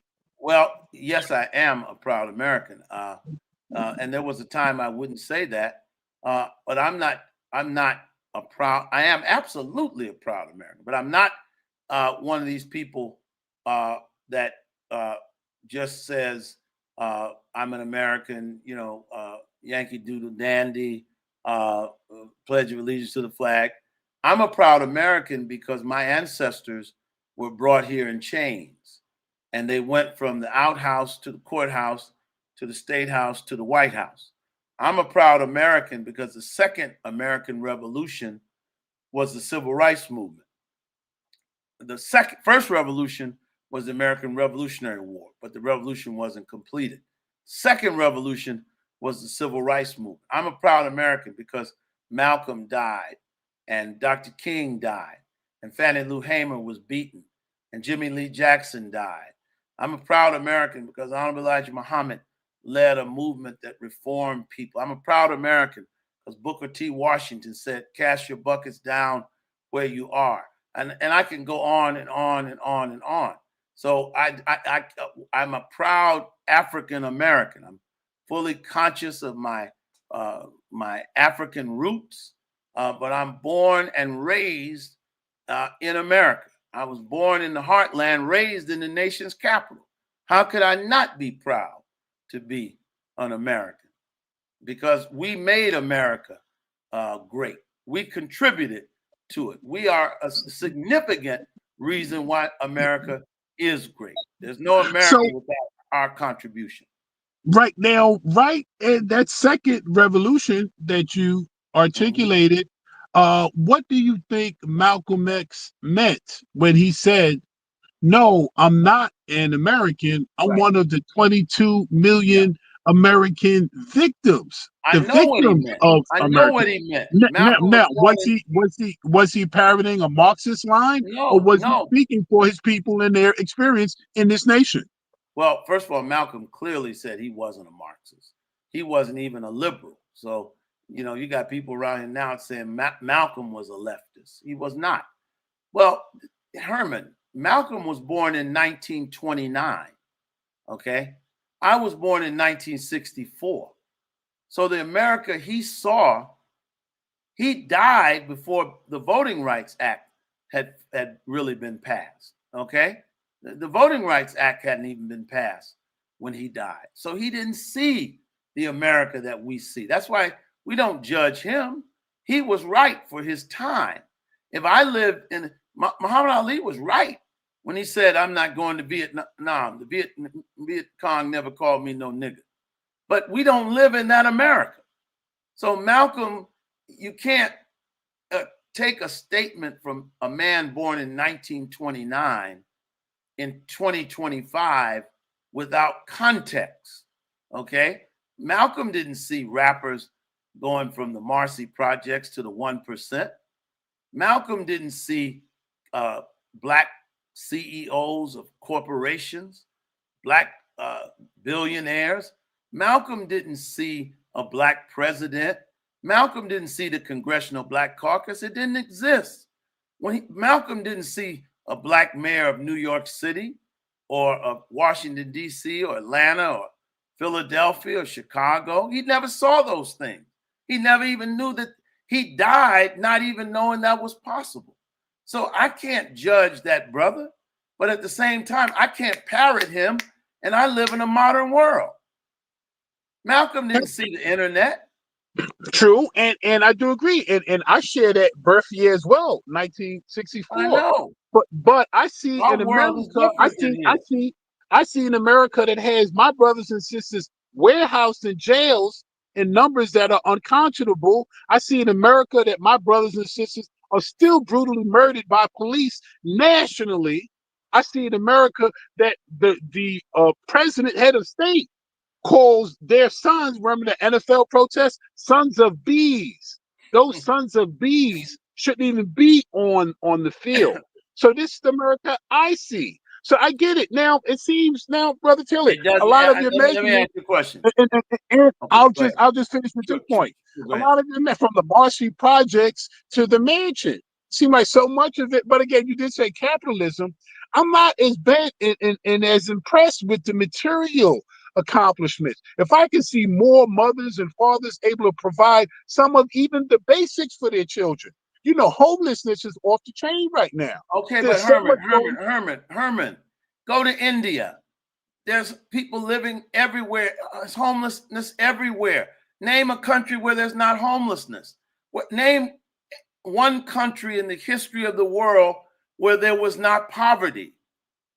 You can't name one. Go to Ghana. Go to all these different countries. Poverty is the natural state of human beings. Capitalism lifted more people out of poverty. People have always been poor. From the time the cavemen and the early man had to scratch out a living hunting or gathering, or early farming, rudimentary farming techniques, scarcity, lack. So it's not an indictment of capitalism that there are some poor people. Some people gonna always be poor. You got people born in the same family. One is at Yale, the other's at jail. So, I mean, that is not, let's face it. If there is an area where there's still great discrimination, I will acknowledge it is the criminal justice system, okay? And I think that's where the focus needs to be. But police brutality is not anywhere near, or police murder is not what it was. You know, and I know that before Amadou Diallo, I'm sorry, what's our brother, our Haitian brother, that was sodomized by Justin Volpe? Louima. Before Louima, no New York City police officer had ever been convicted of abuse or murder of a Black person. You know that's not the case today. You know that's not the case. And I'm not worried as much about the police who kill us, which is relatively infrequent, okay? For every police shooting, there are 1,000 Blacks shooting each other.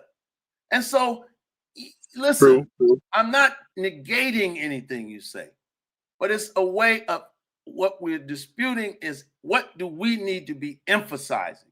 And I'm saying the white left influence in our community has us mouthing Karl Marx because the white left has a problem with America because they have a problem with capitalism.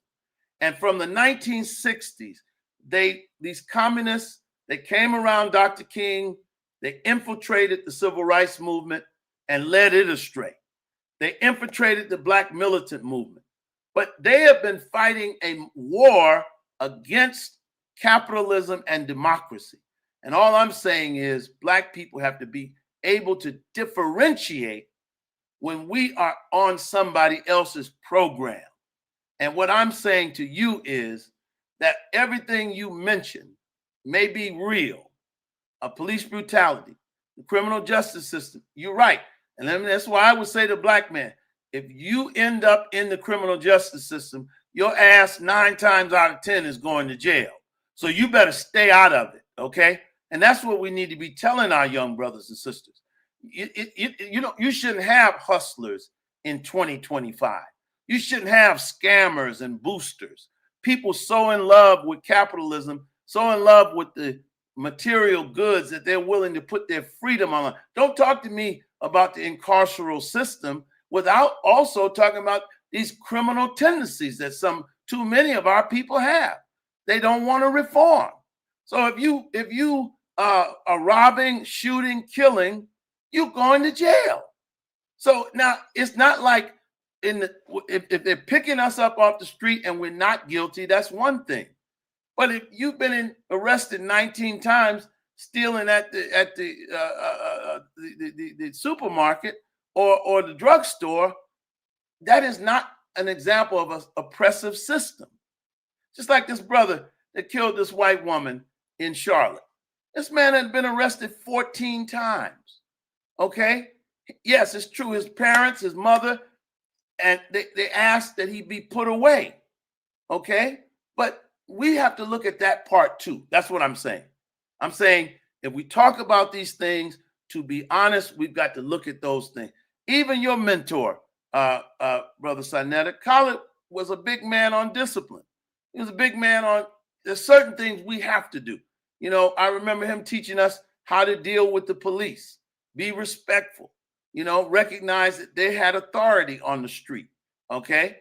But now look at, police brutality's changed because look at the videos every day where you see young women, young men pushing the police, telling the police, get the hell out of here, leave me alone, don't touch me. And you ain't seen none of them get shot. Because the reality is police brutality is not today what it was even in 1989, 86, 87, and 90 after 1993. And that means we made progress. See, my problem with Black folks is we don't ever want to admit that we made progress because to make progress, we feel like takes our grievance away. But what I see not admitting that we make progress, what it does, it says our ancestors didn't move the ball down the field. And I'm not willing to say that. My life is not as hard as Malcolm X's life or Huey Newton or Bobby Seale. I got different opportunities. And our children, they got opportunities all the way in front of them. And so I'm willing to say that, as James Weldon Johnson said, we have come over a way where tears have been watered. We have come treading our blood through the path of the slaughter, but out from our gloomy past till we now stand at last where the bright gleam of our bright star is cast. We have come over. We have come over a way that with tears has been watered.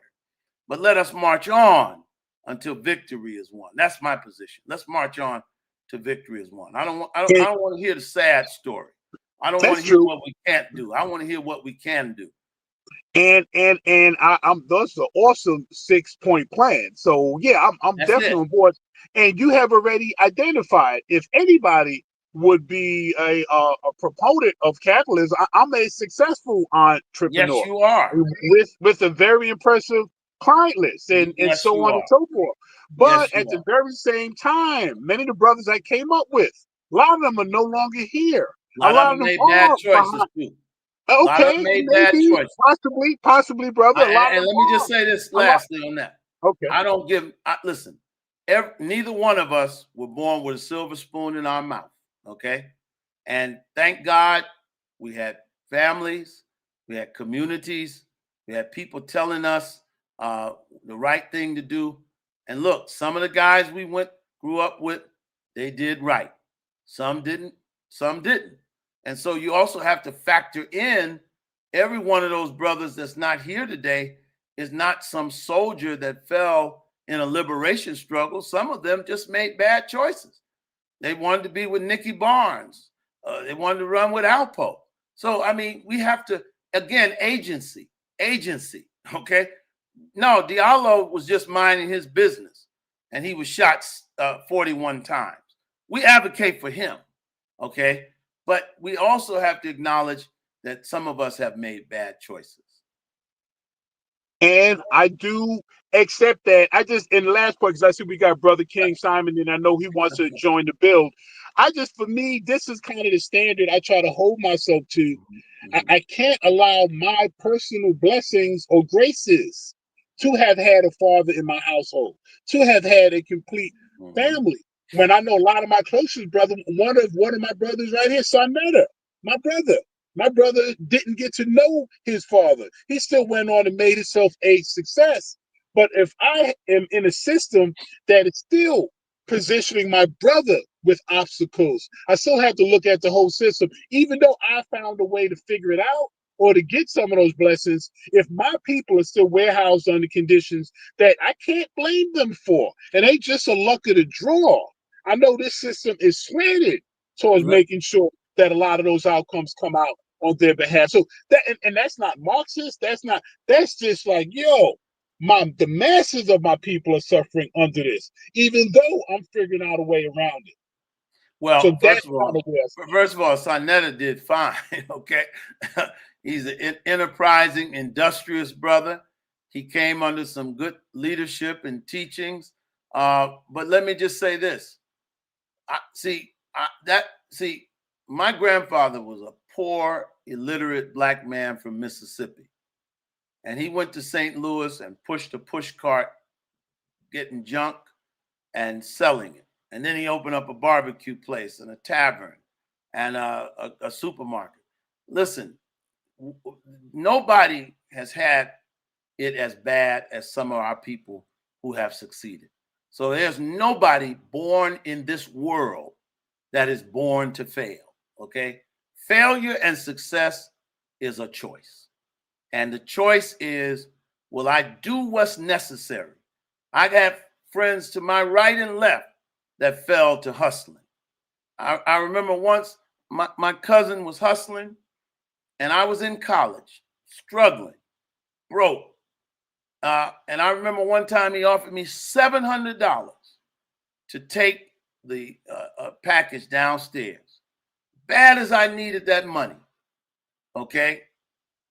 I did not do it because in my view, I said, the minute I go down there and do that, it's going to be the police and I'm going to jail.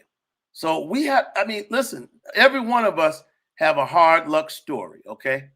And if we could make it, anybody can make it. And if people far greater than us that overcame far greater oppression, you had a father, okay? I had a stepfather and a father. Some people didn't have a father. Some people didn't have a mother, but they made it. So we got to get out. Again, that's white liberal teachings, because it says, oh, well, you're unfortunate. You come from the gutter. You come from the ghetto. You can't make it. No, we got to understand. And this is what we need to start teaching our people. This is what we ought to start teaching our people. We got to get away from that old narrative. There's no reason for an 18-year-old boy today be on Rikers Island because he was boosting or he was scamming credit cards, staying in Airbnbs, and going to Louis Vuitton with 10 others, and going to Rolex and breaking windows and taking watches. If you do that, you're going to end up in jail. If you do that, you're going to end up in jail. It's really that simple. And yeah, and that's a very good point. And lastly, again, I referenced Dr. Amos Wilson a lot. I told sa.neter he wasn't ready for my message. Where No, my message has evolved to. But it's really the same message. It is really no different. But the last point on that, Dr. Amos Wilson. Trust me, Reverend Conrad. I'm ready, bro. Me and you similarly got the same message. Yeah. I'm just a little harder than you are right now. If I can close that point on this. Hold on. We got King Simon in the building, Smalls. Let him get it. I just want to close that topic on this one point. We bring King Simon right in. Dr. Amos Wilson said you'll never have a successful revolution as long as the people on the bottom of it have the same exact value system as the people that are oppressing them. So that's why once these rappers, I'm gonna finish on this. Once these rappers get $2, they gotta have a gold chain around their neck. They try to get a Bentley. We trying to do exactly what the people that exploited us to do. Now that might be what capitalism is about. No, it's not capitalism. No, it's values. No, that's what I'm saying.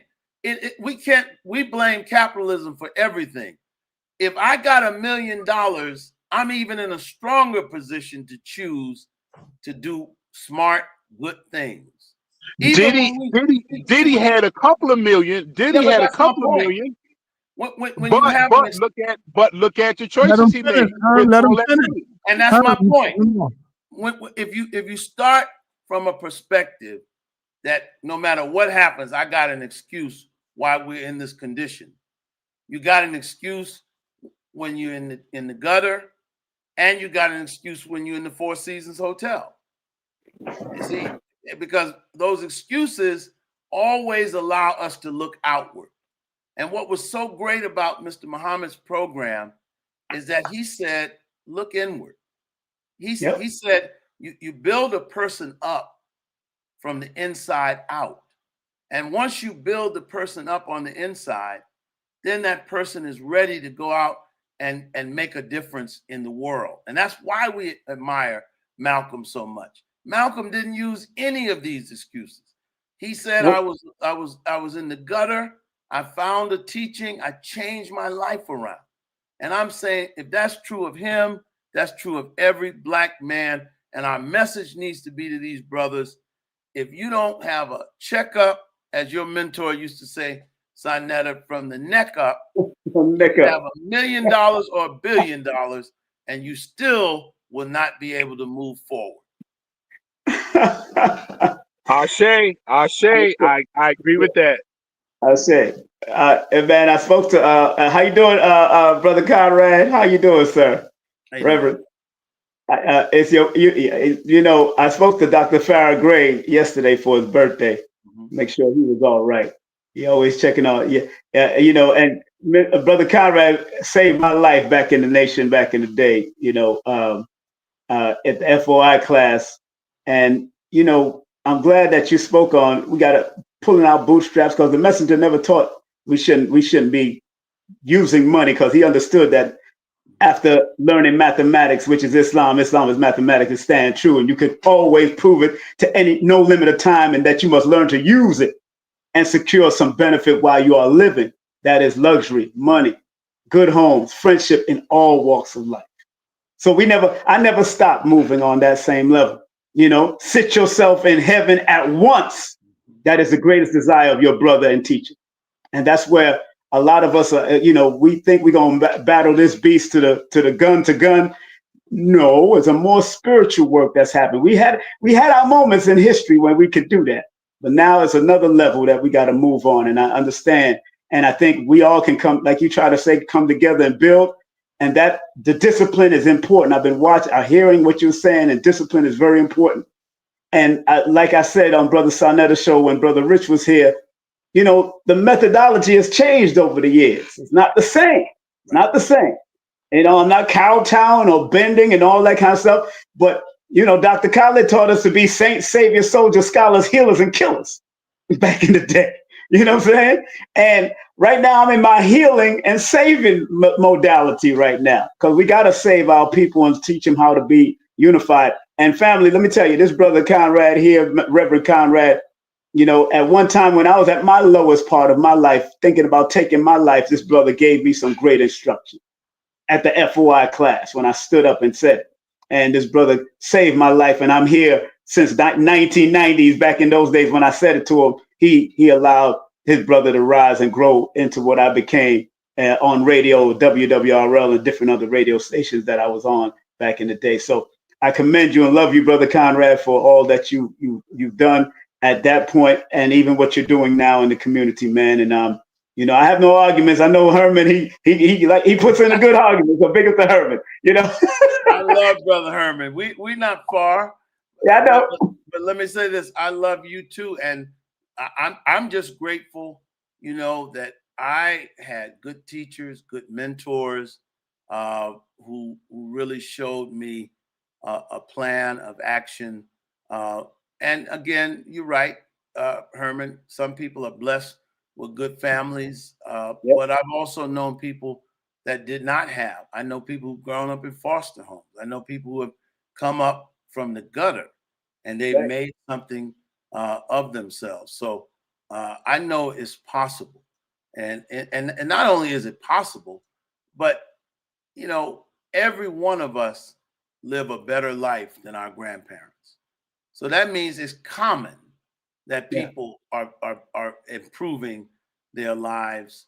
And so that's what I like to focus on. And, you know, I challenge Eddie Glaude. I challenge people like Cornel West and Michael Eric Dyson, who keep running this communist left-wing line on us, that there's a fundamental unfairness with capitalism. Capitalism exploits the masses. Capitalism is why people are poor. Again, I ask you, Herman, who are you manipulating in your business? Nobody. Ron Carter, our great mentor and friend, there were many jazz musicians, but he chose not to. He had discipline, and he had a good wife, and he saved his money and did some wonderful things. But the main thing is he took his music serious. And so I don't see how anybody can succeed in life if you don't have the important aspect of discipline. Yes. And I think that's very important. Discipline has always been very important. And I thank the Nation of Islam at that point of my life for helping me, even when I left and decided to be inactive. You know, I took it to wherever I went. Discipline, I still have the general orders with me to this day. Right. Because I understand general orders wasn't just for the temple. It was for your life, period. That's right. Walk this post in the perfect manner, keep it always on alert, take charge of your post and all temple property in view. It was for life. I'm looking at my house. I'm taking charge of my temple. This is my temple here too. And your body temple, taking care of your health, eating right, thinking right, reading right, doing what's right. And then growing and being able to serve and take care of yourself and your family. You know, and that's what it's all about. That's you know, and once you take care of family becomes community, community becomes nation, nation becomes the whole world. You have to do it. That's it. I mean, my greatest hope is that somehow we can internalize that message, because, and you know, what one of the brothers that helped change my thinking around, well, didn't change it, added to it. Is a brother by the name of Thomas Sowell. Man, you got to listen to Thomas Sowell. You got to listen to Thomas Sowell. His brother that grew up in Harlem in the 40s and 50s. he was a Marxist, but then he became convinced that the free market is the way to go. But Soul points out how after slavery, we were almost a totally illiterate people. 50 years after slavery, we were completely literate. Soul points out how before 1965, only 20% of African-American babies were born out of wedlock. But after Lyndon Johnson's Great Society and the welfare state, and even up until now 80% of Black youth are born out of wedlock and 20% are born in matrimony. I mean, how do you blame the system when 80% of your babies are born out of wedlock? How is that a problem of the system? Isn't that a problem of values? Isn't that something we can change and we need to change? Is it a system that supports the development of value? You mentioned a statement earlier, when in Rome, do as the Romans. So would that go as when in Babylon, do as the Babylonians? But we don't. That's what I'm saying. There are plenty of people who don't. There are plenty who don't. Yeah, there are plenty who don't, but there's, I mean, it's just like King Simon said, discipline. If we got to have that instilled, and fathers instill that, families instill that, strong communities instill that. So, and again, and I don't want to just be the voice to say, okay, and I'm not blaming anybody else. It is us. But I don't want to give the false impression. I don't want to give the false impression that this is something that we are not in a very antagonistic environment. That is slanted towards our demise. Yeah, but so, tell me that the Jews were not in an antagonistic environment in this country, and they came together, and now you ain't gonna be antagonistic toward them. Tell me that Asians were not in an antagonistic environment. So I'm saying America, not to the degree that they were lynched and burnt and castrated. Hold on, Herm. Hold on. Let him finish. You say, well, maybe they weren't. Well, here's the thing: the Jews were almost exterminated in Germany, but even after that, they came together, and they're still together today. So, I mean, I don't want to get into an oppression Olympics. At the end of the day, when you know the world is against you, you put your backs together and you say, we're in this thing by ourselves. Very true. Very true. And we got to do that. True. Black women and black men have to do that. You know, black women, and black men are moving in this direction. You know what I mean? Right. Hold up. I'm with the Reverend, man, because I hear a lot of complaining, a lot of crying coming from you right now, Brother Herman, making excuses, brother. You got to stop this, man. Me and Herman go through this all the time. Herman, you make a lot of excuses, Herman. I mean, it's like, hold up. You know what I always say, Reverend Conrad? I say, we in 2025. The majority of our people know what we went through. We know about slavery. We know about the Willie Lynch letter. We know the Willie Lynch letter wasn't real, but the actions and everything was real. We know all of this. We got the Muslims, we got Moors, we got the 5% nation out there. We got the Masons. You know, come on, man. We know this stuff. Why we're not building? I did a show the other day saying this. Why we are not building? We talk about the preachers and the reverends and all that. Oh, them people over there, they not conscious. They don't know nothing about this. But they feeding our people damn near every other day, every Sunday. They giving clothes out. They giving food out. They doing stuff. But we sit back and we judge other people and we ain't doing a damn thing. We ain't doing I agree. I'm looking at your comments. And again, Khalil, why is housing so expensive?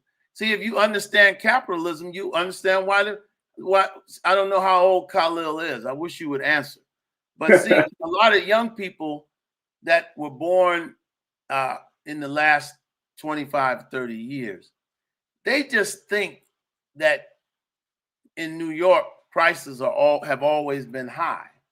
They don't understand that there was, before the 1960s 80s, I mean, before the 2000s, late 1990s, you hardly had one chain store, national chain store on 125th Street. Mm-hmm. There were buildings throughout Harlem that had zero property value. In the Bronx, all over Brooklyn, there were places where you could buy a whole apartment building for less than $1,000. So why is the rent so high now? Okay, you got to understand capitalism. It's a basic supply and demand issue.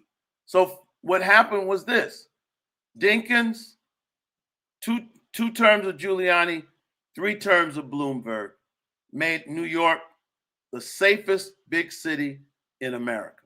Okay, that's the way it's marketed. That's really the way it is. Okay, so what happens? All of these folks want to come to New York. Young white kids from the suburbs, they want to move to New York. So millions come into New York. Okay, and when they come, all right, what happens? The prices go up, okay? It's basic supply and demand. Now, one of the things that Zoran and the Democratic Socialists have done in the assembly, they hate capitalism. They say they don't believe in private property. They hate developers. So while they're coming in, they've made it impossible for developers to build. And so now you got more people in New York and fewer apartments.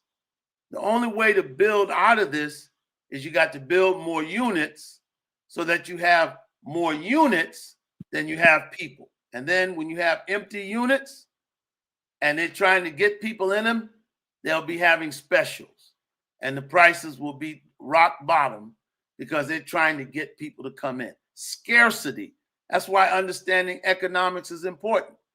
If a rock, how much is a rock? A rock has no value. Why? Because there are too many. But what about a diamond? Is that worth something? Because there's a scarcity. So the reason why, the prices are high is all the gentrifiers. The gentrifiers have moved into Harlem, moved into Bed-Stuy. And when they come, they start a bidding war and the prices go up. It's very simple. But think about this. We could have bought all of Harlem when nobody wanted. We didn't do that. We didn't do that. We didn't do that. There were buildings that if we bought those buildings, where would we be as a community? And in Bed-Stuy, quite honestly, gentrification looks different in Bed-Stuy because many of those people bought those brownstones for $150,000, $50,000 in the 70s, 60s. They're selling those homes for $3 million. And those black people are taking that wealth and they're moving back down south. So, you got to look at all sides of things. You know what I mean? Now, Rev, let me ask you a question. Sure. Dr. Clark in his time used to say that none of them are our friends. Nobody is our friend. I believe now, can you believe that? Can you say that I think we have to push harder as melanated people because there are those that are still not our friends when it comes to getting? I don't think the Italians look at life like, that's our issue as black people. Okay. I don't think they're our friends or our enemies. I think every tub is trying to stand on its own bottom. I think Italians are looking out for Italians, Greeks are looking out for Greeks.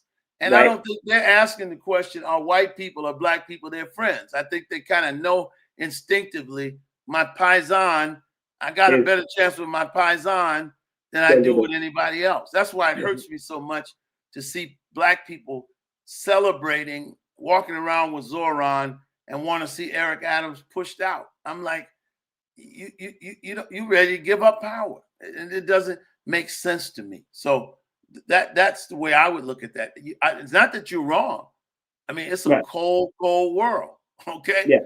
And I don't think anybody is our friend or necessarily our foe, but I think everybody will exploit a community that is only consumer based and won't take care of its own needs. That's why the corner stores have gone from every group to it's always somebody owning and running a corner store with a heavy accent.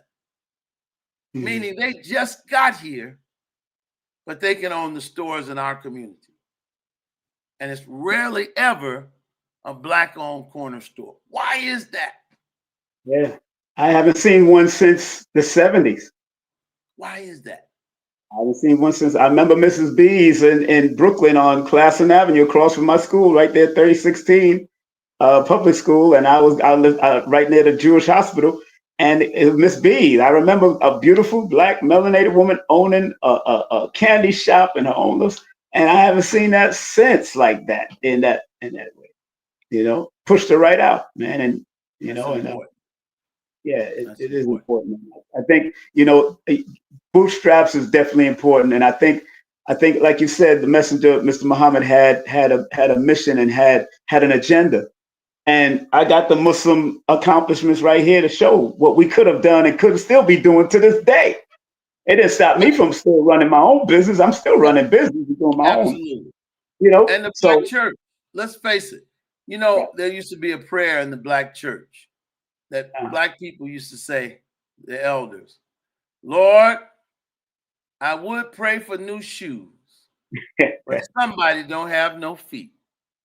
Now, you can make mockery of that, but that's a person saying, I am in a better position than my neighbor. I'm going to build on what I got. I mean, when you look at all of the schools, Black colleges and universities, Booker T. Washington built them, and we can't even keep them up. You know, we can't even. And so these are things that I think, and to me, it's not doom and gloom. I just think our emphasis has been wrong. Right, they have to shift. When we start saying what we can do, or what we need to do, or must do, rather than what we can't do, I think things change for us. I just believe that. But I just think our list of need and must can be a little different. I kind of lean towards what we need to do. Well, no, this is kind of the same. We need to come together. We need to barter again. We need to grow our food again.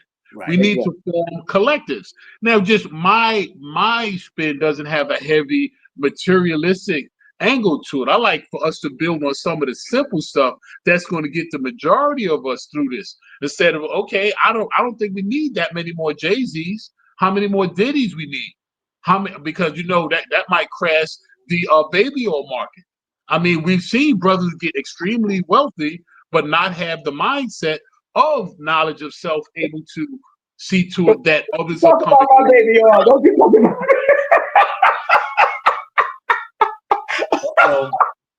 That's not right, but Herman, but see, that's the point. The wealth is not the problem. See, here's the problem with the masses of our people. We're so against capitalism when it comes to the Black middle class.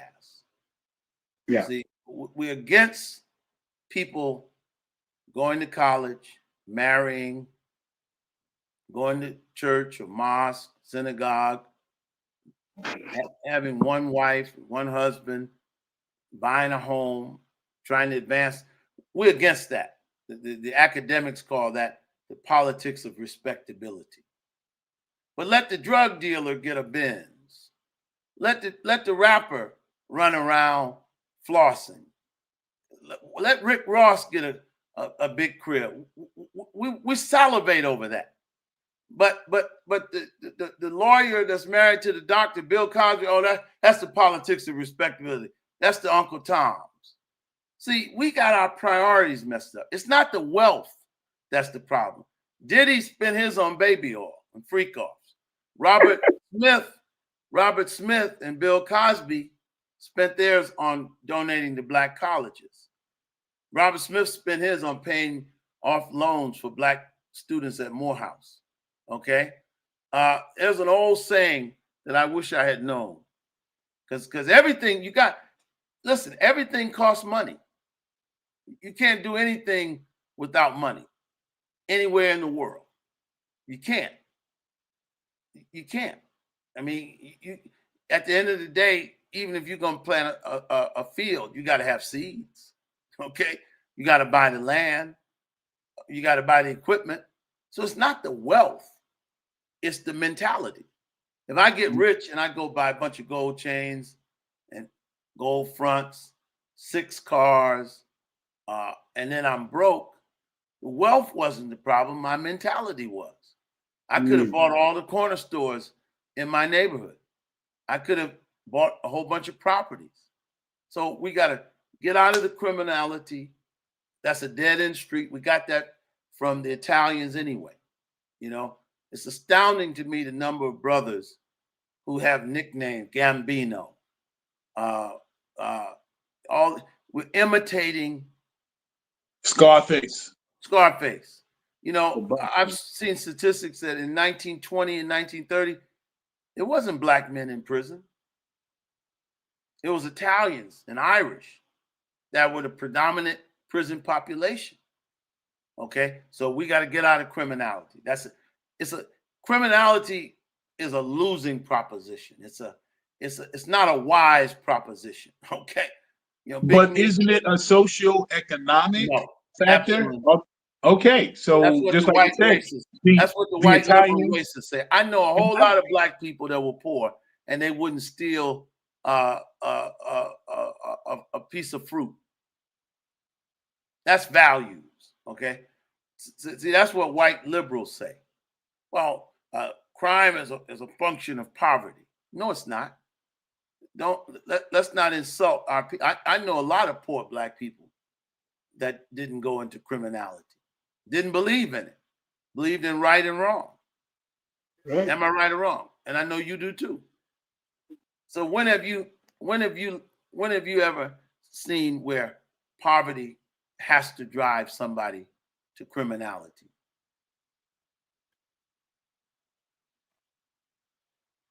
True. Good point. Good point. It doesn't, obviously not in 100% of the cases, but I tell you, an empty stomach, you know, you might not be stealing to go get a gold chain, but if you hungry and that's the only option, I mean, well, if that were our only problem, a bunch of brothers in jail because they stole some bread and bologna and so forth and so on, then I would feel a lot better. Okay. I would, if that's all we had in prison were brothers who loved their family and they had to go out and steal groceries to feed them, then I'd feel a lot better. Okay. But we got too many in there for murder. We got too many in there for selling drugs. We got too many in there for scamming. And those things show me that our heads are not in the right places. You're on mute. You're on mute. I'm not certain if it's still the case now, but I know you all remember here in New York, the Central Park 5. Yeah. And I was a teenager during that period. And for at least the 6 months to almost a year after that, there was sweeps all over the place. Mm-hmm. You would get caught up for loitering. Mm-hmm. Don't get in a fight with somebody. Both of y'all was handcuffed and swept away. So it wasn't that difficult to end up in jail. And it wouldn't even have that much to do with any real criminality. So that's what I'm saying. This justice system, yeah, you're right. There are brothers that are scamming and boosting, but there's a lot of folks. Remember the brother that was in the judicial system for about 2 years, and they just lost track of him, and he got out and committed suicide because of the experience he had. Yeah. I mean, listen, I like I said, I think there's one area that a civil rights struggle still needs to take place, and that is the criminal justice system. And I think the criminal justice system is problematic because, ironically, our legal system is a system that if you have a lot of money, you can pay for a good defense. That's problematic right there, but that doesn't just privilege white people, and it doesn't just penalize black people. It privileges everybody who has money. That's why there are many celebrated cases. believe me, had Diddy not had the lawyers he had or Young Thug, they would have been convicted. Okay. So I mean that's wealth privilege. Okay. But I will say this, and let's deal with this, Herman. The criminal justice system definitely needs reform. But we also got to take that message that Booker T. Washington took, that Muhammad took. Don't do crime. Don't just stay away from that. That's a bad investment. Of course. Losing proposition. But hold on, Herman. And with that, I would like for my brother to close us out. Okay. We got over 2 hours in. Let me go to you first, Herman. No, let me go to King Simon first because he got in last. King Simon, close us out. You got a minute. Oh man, thank y'all very much for letting me come on and speak to one of my dear ministers, now Reverend Conrad, that has helped me throughout the years. And please come to my YouTube channel if you can. King Simon Presents Only Quality People. That's the name of it. King Simon Presents Only Quality People. And I hope to try to interview you, man. I'm gonna text you, Brother Conrad. So I'd be glad to come on, and I'm gonna get you all on my shows too. Yeah, because I had Aziz on, Brother Anthony Muhammad on the other day, man, and it was very good to be with my brother who trained us in martial arts back in the day. So thank you very much, Brother Conrad, Reverend Conrad, and thank you, sa.neter. Thank you, Brother Herman. All right, one love, y'all. I'll see you. All right, please, brother. I thank all of you, and for the teaching that you do and the impact that you make in the community. It's very important, and I appreciate all of you. We all known each other for many years, and so we all are doing the best that we can to make our people better, and I respect that. All right, Herman, close us out. Well, peace and Pan-Africanism to the whole panel, and Brother Conrad, thanks for making yourself available. As soon as this story broke, I just thought about the political implications, and I said, who else that could speak to what the possible ramifications, as a political figure, as a spiritual figure, as a community figure. So you gave us so much of yourself, as sa.neter said, over 2 hours, and this is all on last minute notice. So I appreciate you being so gracious with your time and your insights. And sa.neter already bounced some ideas around about us trying some other endeavors where we can replace some of those voices that we lost and those list of radio stations that we no longer have. We do have to have a guerrilla journalism that serves our people with insights. And we had a balance of views in different areas. I'm sure anyone listening could have heard something that reflected their perspective, but also heard something from the other side that even gave them things to consider. And that's the kind of content and information I think we should continue to bring to each other as brothers and sisters, and especially as guerrilla journalists with platforms and with voices. So peace and Pan-Africanism. Thank you again, good brother. All right. Hey, Herman, don't go nowhere yet. All right, go ahead, Brother Conrad. Take us out. I'm just reading some of your comments. I'm gonna get Imhotep next time. I'm gonna wear him out. And you need to tell him, sa.neter, you come for me, you better bring a lunch, because I come up under the greatest. They'll find out. Yeah, they don't know. So let them walk down this road. But I would just say that I don't know who that is. That's somebody new to me. But I, again, listen, brother, we have to just get ourselves together. It's not the name we wear, Herman. It's not the clothes we wear. It's none of that. That's not going to do it. But we have to, number one, respect each other, have a love for each other, be able to come together on collective projects. And you can't do anything unless you're sober. You can't do anything unless you are free of drugs and alcohol. Right. You can't do anything. Can't do anything with black men and women divided from each other. We need each other.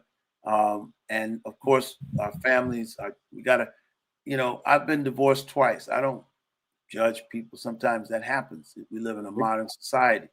Okay. But one thing's for certain, I always raise my children because I brought them into this world. I was there the day they came into the world, and I'll be there in their lives to the day I leave the world. Prayerfully, I leave before them. And so little things like that, you know, it makes a big difference, you know, and that's what I'm dedicating my life to. I'm in the church preaching the gospel of Jesus Christ in every African country in the world. You got Muslims, Christians, traditional African practitioners. So it's not any one way to do it, but all these values are applicable to all of our groups. God bless you. Thank you. Come to Conversations with Conrad. Thank you, brother. Thank you, Conrad. Reverend Conrad. Peace, brother. Peace. All right, brother Herman. I wanted to tell you, Herman. Yo, you know Bosco. You ever heard of Bosco, Herman? Bosco? Yeah. Oh, I haven't seen him. He used to be on YouTube. I haven't seen him on there in a while. Yeah, you look like him a little bit. Man, I get Bosco. The way you I get right there. Isaac. You look I like get Bosco. Remember the famous clip he made going at Hassan Campbell? He couldn't stop laughing. Just because just from his laugh had my stomach hurt. Do you remember that? No, I don't know. Oh man. You gotta see the clip that it's still on YouTube. You type it in, it's up there where Hassan Campbell went at him, was the wrong person, and then Bosco responded and he just was going in. I couldn't stop laughing, man. Well, I get Bosco, I get Isaac Hayes. I used to get big raves. So yeah, I have been told I look something similar to these brothers. Yeah, Bosco, man.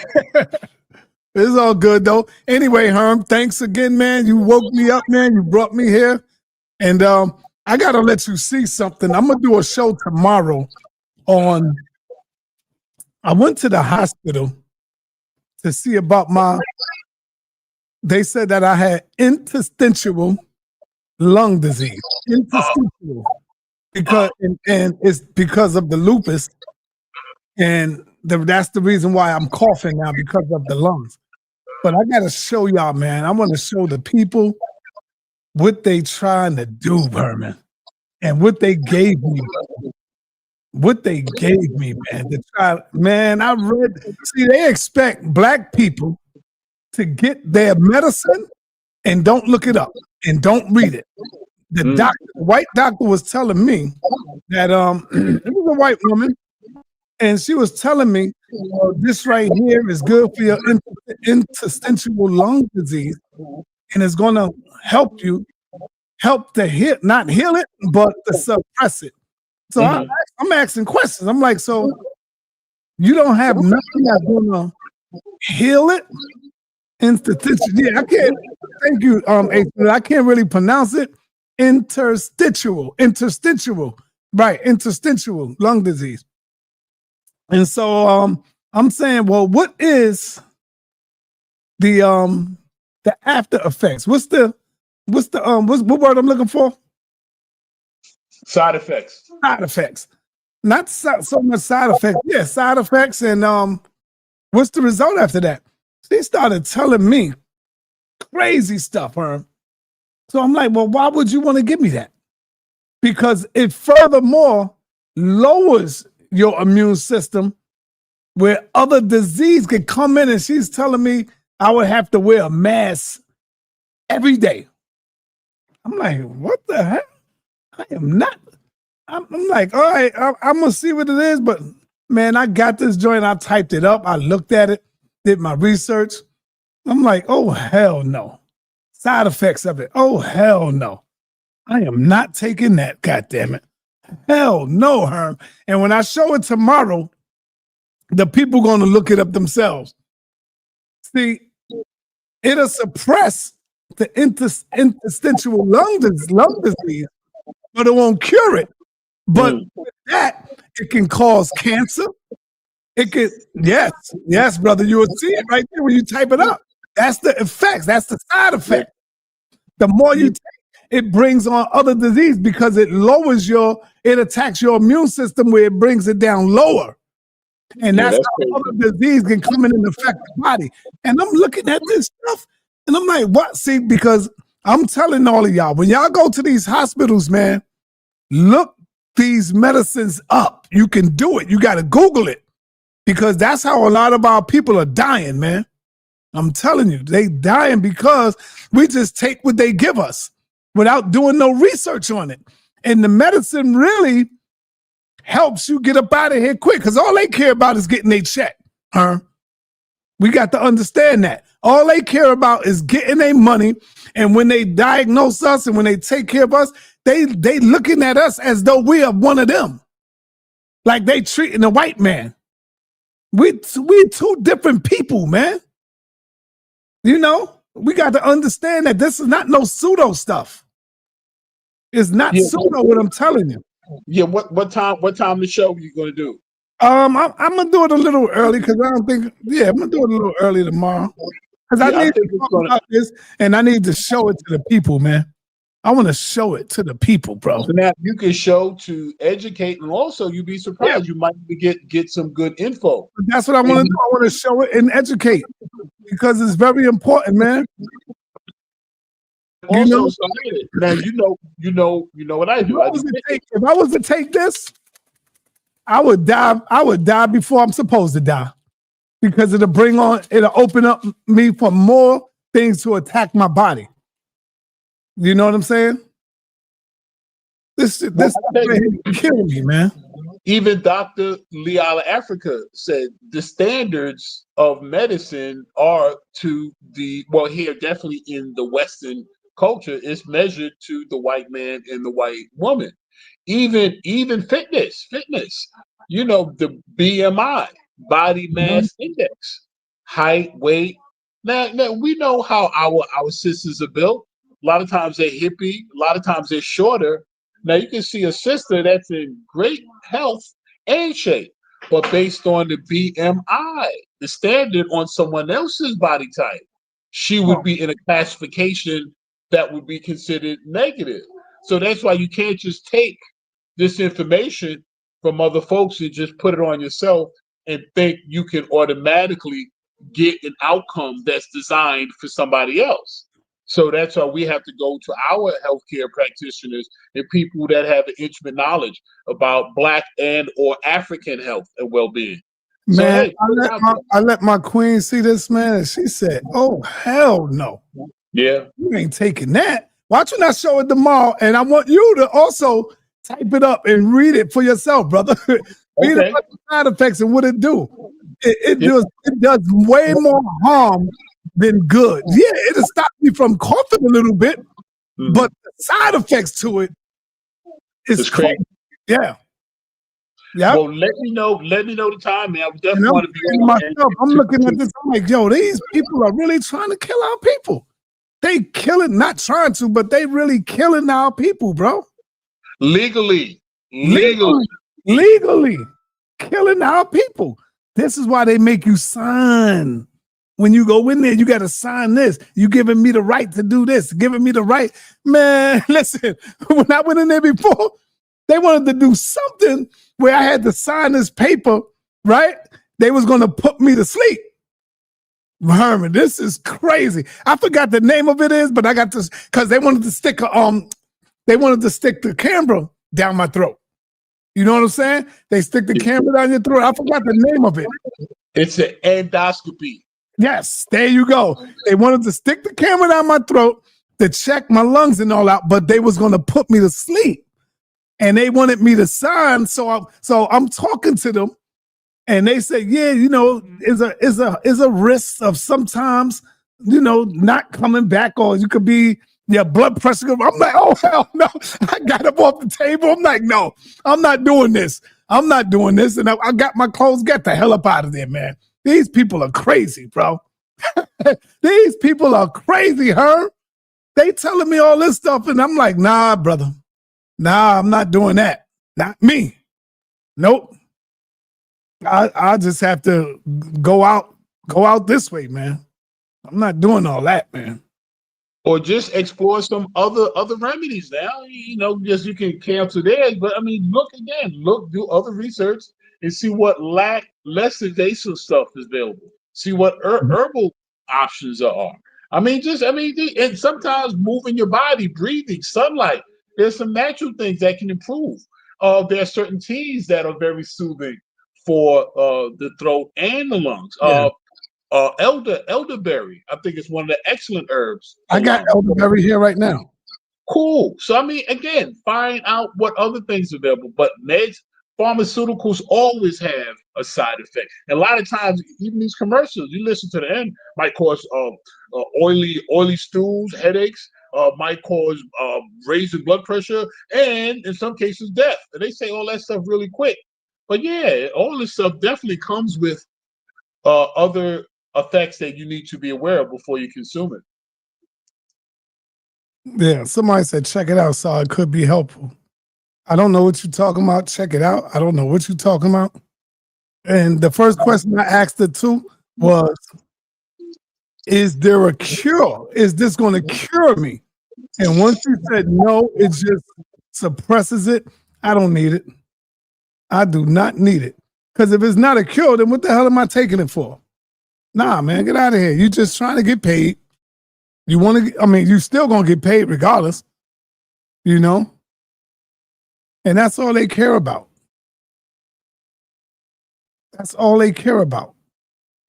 That's why no medicine that they give you is for a cure. Their goal is not to give you cure because they don't even have the antidote for cure. They only got what is given to them. You see that? That's what we got to understand. Because if they had the antidote to cure you, then guess what? The pharmaceuticals would be out of business. Don't you understand that, y'all? It'll be out of business. It will be no need for a pharmaceutical. Going to the goddamn pharmacy. There's no need for that. Because now they giving us cures to cure us. Their goal is to keep it suppressed, but not to cure you. You got to go back to them. It's a money thing. It's all about the money, y'all. Understand that. Yes, sir, Brother Herman. I'm still live. I'm cutting it off right now. Oh, okay. Did you knock me off? No, you fell off. Oh, okay. All right. So should I come up or you get ready to wrap? Yeah, I'm getting ready to wrap it up. I'm out of here. But thanks, man. Okay. All right. Peace. Peace, brother. So yeah, family. Armin Rob McCarthy gave me some good advice.